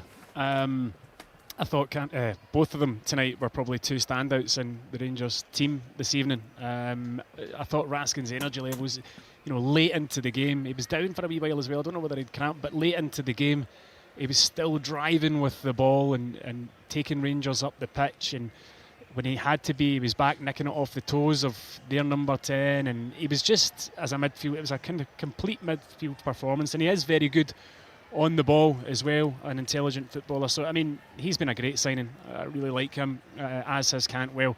And they have, as Kevin rightly points out, had time to settle in the kind of 6 months that they've been at the club. And, when they first arrived, I think Cantwell has definitely got better as time has gone on, in my eyes. And Rangers will be hoping that the same thing happens with the other signings that they've made. But it's you can't after 3 games make a call, but like I did feel tonight that Danilo just struggled that wee bit. And sometimes when you come as a player to a new club and you have been bought for a significant amount of money, at times the pressure can be there for you, and maybe you're not playing with a freedom because you're thinking about that, or it can get on top of you, especially at a club like Rangers where there is so much pressure to deliver. Once he's had time to settle in and he gets another couple of goals and he can relax a bit, then I think you'll see the best of him. League Cup business for Rangers at the weekend. Early kick-off on Saturday. Full coverage right here on Sports, and they're up against Morton. With respect to Morton, perhaps a chance for the manager to try out a few different players, a few different things in the pitch? Yeah, I certainly think he'll rotate, but it'll be another game that they need to win. I know Dougie Emery really well. I was actually just away with him for his pro licence just recently, and I know the type of player he is, and his team represents quite similar to what he was as a player. There'll be blood and thunder, they'll be up for it, and they'll fancy their chances to go there and obviously make it difficult for Rangers. But I think it's not negative towards Morton, but it would be naive to think that Rangers will go with their very best, strongest 11, if you know what I mean. The harsh reality is they've got big games coming up. He's going to have probably 18 to 20 players that he's going to need to rotate, and he'll probably want to get as many minutes into as many as he possibly can to, one, keep the squad fresh, but as you mentioned, to maybe give opportunities for a game that Rangers should be winning, an opportunity to try and shine and get up to speed and get that feel good factor that Tomo mentioned, a couple goals. Can they potentially go and score a few? Listen, easier said than done, because as I say, no disrespect to Morton, will make it really difficult, but it's got to be a game that Rangers can look upon and think that they can rotate the squad slightly, knowing that the big games are coming. Well, let's hear from the Rangers captain and the goal-scoring hero this evening. James Tavernier has been speaking with our reporter, Jane Lewis. Well, James, you've scored some important goals for Rangers in your career, but where does that one rank? That was pretty vital, wasn't it? No, it's obviously the most important thing is that we're through to the next round. Disappointed to not get a clean sheet, but obviously happy to get to the next round. We came in at half time quite disappointed. We obviously built up really well, got through to their final third, but we weren't clinical, we weren't patient enough. But second half I thought we were much better, and even the lads that came on contributed. So yeah, delighted that we're through to the next round. What did the manager say to you at half time? Because when they get that equaliser, it becomes a completely different game, doesn't it? Yeah, you know, we had to obviously get closer to them. We felt like they were maybe building up too quick and getting through us too easy. So we obviously changed a few things half time, got around each other, and you know, we came out second half much better. So I'm really pleased with that. But you know, you don't really want to waste 45 minutes. So we'll learn from this, and you know, it'll be a big tie at home next Tuesday. What can you put your finger on why you didn't play as well as maybe you could have done in the first half, and what do you learn from that to take into the next games? Well, I felt that we obviously built well going through up to their final third. You know, maybe we just crossed it too soon, or we weren't clinical with the final pass. But it was probably more defensively how we let them through us a bit too easy with our shape, and you know, it's something we'll learn from, and you know, we obviously can't afford to lose that many minutes in a vital game. Yeah, is the defensive, the kind of struggles at times, that's something that you need to work on? Do you maybe need to kind of think about a change of shape or personnel, or what can you put your finger on why maybe you're just maybe not as solid at the back as maybe you have been in recent seasons? No, I just think it's obviously a new team, a lot of new players, and you know, if one person's just out of the position a little bit, it can affect it. So it's about gelling together. You know, continue to work hard in the training pitch, and we've shown it really well in the second half. So it's definitely there, but it's just being fully concentrated throughout the whole game and not wasting any minutes. It's PSV next, a team you know a little bit about. You were part of obviously the team that beat them this time last year. Can you take any confidence from that at all, or is it a slate wiped clean? Obviously they won 7-2 in aggregate. They look to maybe be a bit of a different outfit compared to how they were at this time a year ago. Yeah, you've got to wipe it completely clean. There's obviously a different team. We were a different team. I'm sure we'll be seeing a familiar face in Malik when we get over there, or when he comes over. But yeah, we'll fully concentrate on ourselves, and it's obviously a massive game for us at Ibrox first leg, and we have to, you know, put a real marker down and put us in a good stead for the second leg. Well done tonight, thank you. Thanks for your time. Yeah, James Tavernier referring to Malik Tillman, of course, who is on loan at PSV. We will hear from the Rangers manager, Michael Beale. Just want to get your thoughts, because it's one that comes up a lot, and given your time within the club, Kevin, on the coaching staff, and Michael Stewart has spoken a lot about Alex Lowry, you know, a player like him. Why is he not had a chance in this team? He's had a couple of games here and there. Of course, he's now going out on loan to Hearts. What are your thoughts on that? He's a massive talent, Ken. He's probably all the young players that I've worked with, especially at Ibrox and even through my own academy. And I think a lot of people will forget that I worked a wee bit at Hibs as well. Just at the tail end of my career, I went in and helped Lee Makel with under 15s at the time. And I've watched loads of youth team games. You know, I'm passionate about it. But Lowry's probably the one that's got the best football IQ that I've seen. Just that awareness and that vision, and just a picture in his brain, Kenny, is that sets him apart. Listen, he ain't the biggest athlete. He's a unique player because he's probably likes to play in front of the ball. You know what I mean? And he's a game changer. He's one that probably is more suited to a team that dominate the ball than potentially a team without it. But massive talent, and listen, I'm his biggest fan now. So even though I'm not a Jambo, I hope that he does obviously really well at the Jambos, and I think it will be a great platform for him at a brilliant club to go and showcase his talent. I know the fans were raving about him against St Johnstone, but it just shows you how different football can be, because the Jambos that I know were then no raving about him so much, obviously at the weekend. So he's got a challenge on his hands to prove to the manager, obviously at Rangers, that he's ready and he can play for Hearts week in, week out, and be really effective, whether that's his numbers, scoring goals, assisting goals, to get his thoughts in the manager's head. I don't know what the loan deal is, if it can be terminated at any time or if they can call him back at Christmas or whatever, but I've got to think if there was one Rangers manager that's passionate about youth and Michael Beale, if you were ever going to get a chance, it would be under him.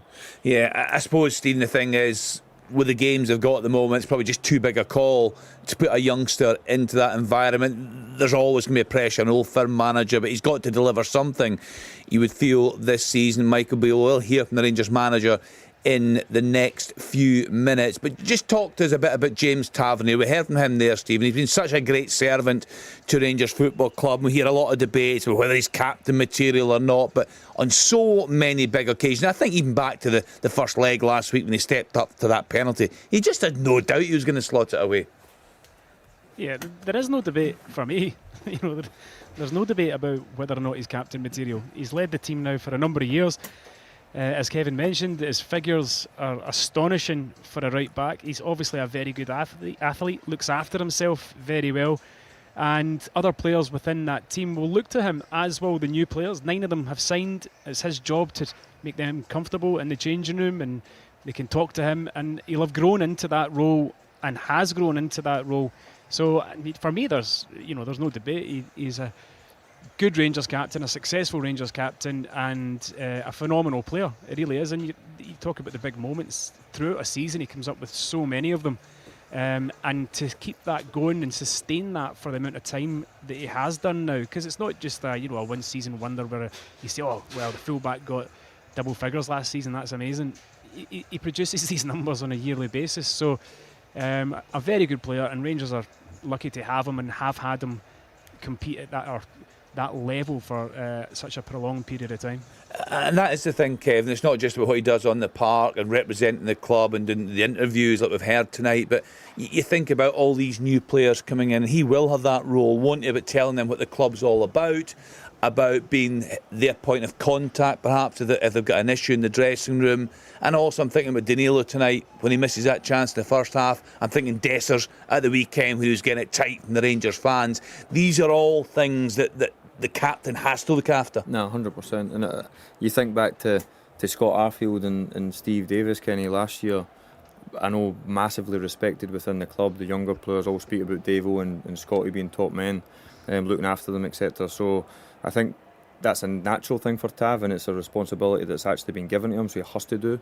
I think when you get to a club like Rangers, you've got your Conor Golsons, you've got your Jackos, you've got people that I'd like to think are good teammates and good players anyway, so the shared responsibility will be there for everyone. I suppose the prestige for Tav as he is the captain, that brings good bits and bad bits, unfortunately. But I think what Tomo touched on, regardless of him helping the new players settle in and all the responsibilities that he's got internally and off the pitch, his numbers are unbelievable. But have you ever seen anything like it for a fullback? I've no. His numbers are incredible, and it's.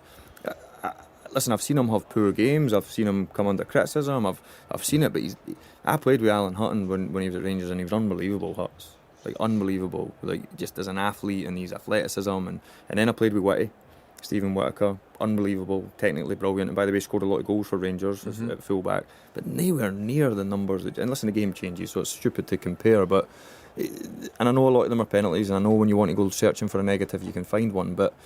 Yeah, he comes under criticism for when it comes to his defensive duties. I think he'll be the first to say that if he could pick one magic power, it would be that. He certainly doesn't need the magic power for scoring goals, but as he's getting older, and if the team's unsuccessful, he'll always come under scrutiny. Kenny, it's just the way it is, representing Rangers. But I have to say, from my point of view, his numbers and his commitment to the club for the last 7 years now, 8 years.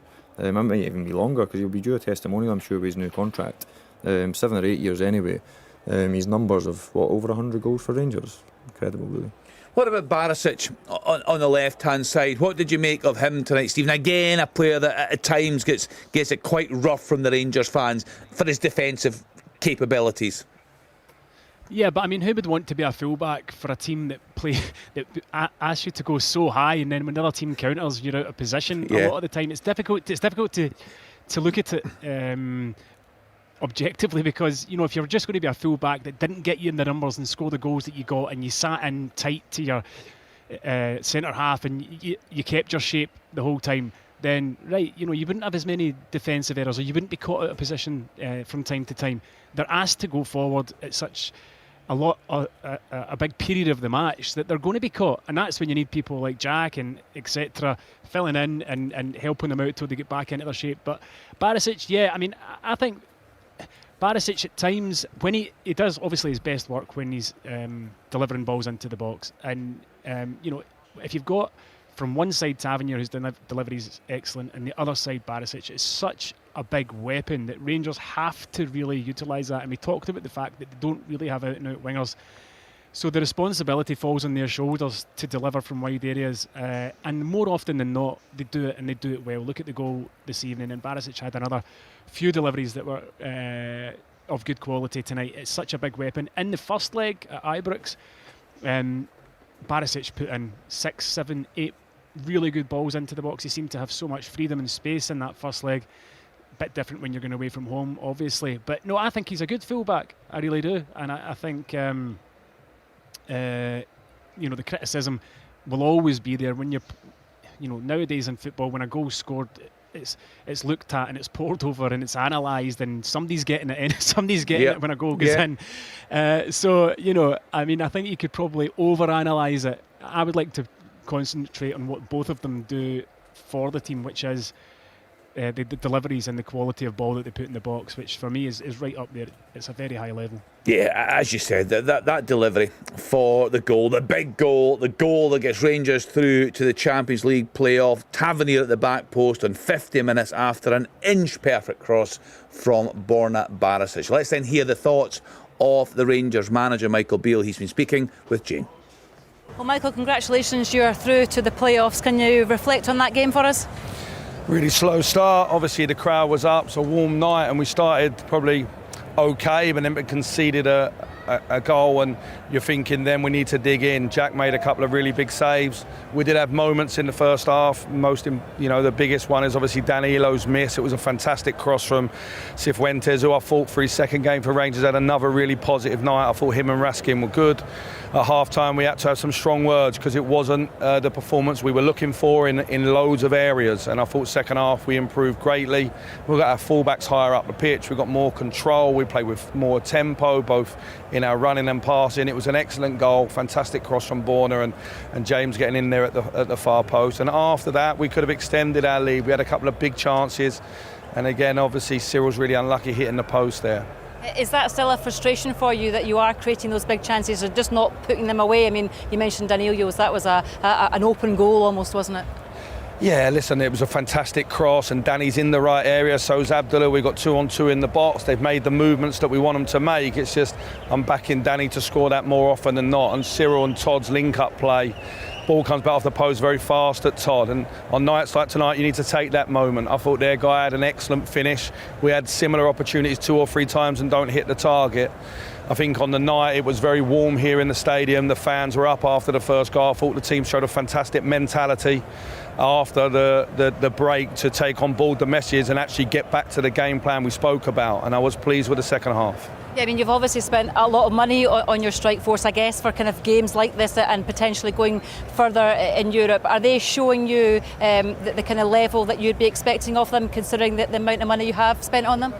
Well, they've all scored a goal, so that's the positive, and we're only 3 or 4 games into the season. These games are difficult away from home in Europe. I've been lucky enough to be involved nearly in around 60 of them now. They're difficult. Look, the next, we need to improve. The level goes up now with PSV. We know how big a game that was for both clubs last year. It's huge again this year. They're in good form, but listen, it's Rangers, it's Ibrox, and next week we'll go hell for leather. Before that, we have a League Cup game that's very important also. Were there some concerns defensively as well for you this evening? I know pre-match we talked about how important it was to be strong in defence, and obviously your goalkeeper put in a good display. The back four at times, did they struggle a little bit?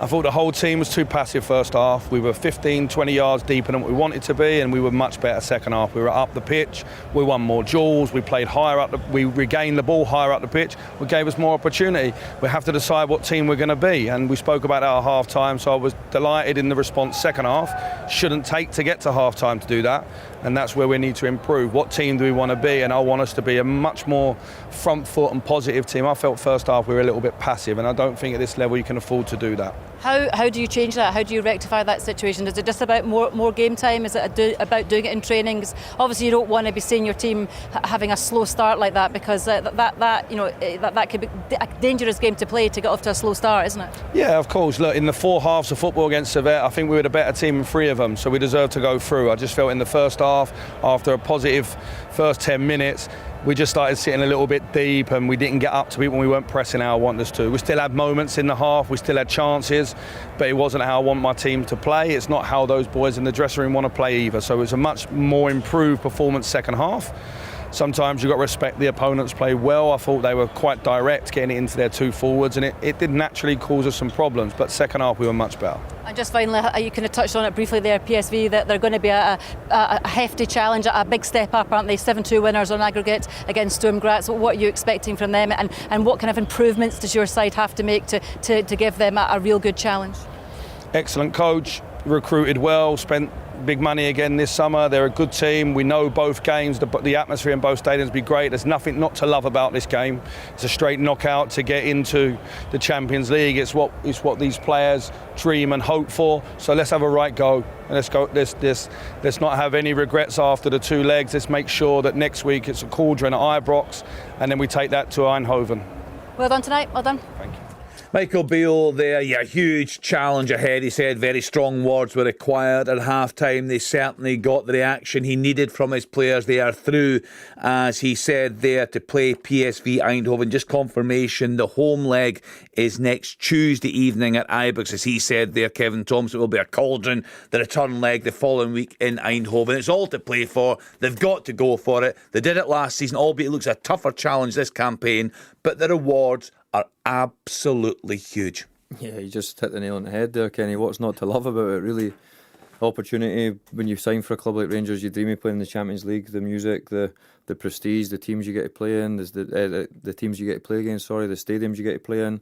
And plus everybody knows how financial and beneficial it is for the club and for everybody really involved in Scottish football. There's always a drop-off and a money spin, so it's... it's huge, and it'd be two games away, a double header. Albeit I mentioned that in a perfect world, the Ibrox would have been the second game instead of the first game in a perfect world. But they've shown that they're capable of going over there, like they did last year, albeit a different group of players. And PSV, as Michael just mentioned, they've recruited well, new manager, spend big bucks. They'll be expected to get into the Champions League as well. So it's going to be a tough nut to crack. But I know what it's like playing at Ibrox for opposition, Kenny. They'll need to hold on to that. They'll need the fans.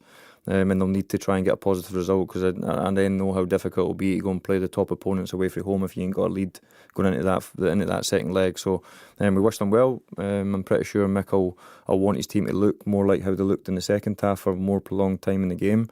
And if he can get that, and he can get the boys to believe that they're good enough to play that way, then hopefully it can bode well for the future. Well, Rangers got the job done this evening away to Servette. James Tavernier with that all-important goal in the 50th minute. So next week, Tuesday evening, at home to PSV, the return leg the following week in Eindhoven. The big games keep on coming on Sports, and we are back with League Cup action for you at the weekend. But for now, that's all from us here on the Sports Sound team. Thanks to Kevin Thompson and Stephen Thompson, who was out in Geneva this evening. So all of us here are wishing you a very good evening. We are back with Sports Sound on Friday evening with the first of these League Cup ties. Bye for now.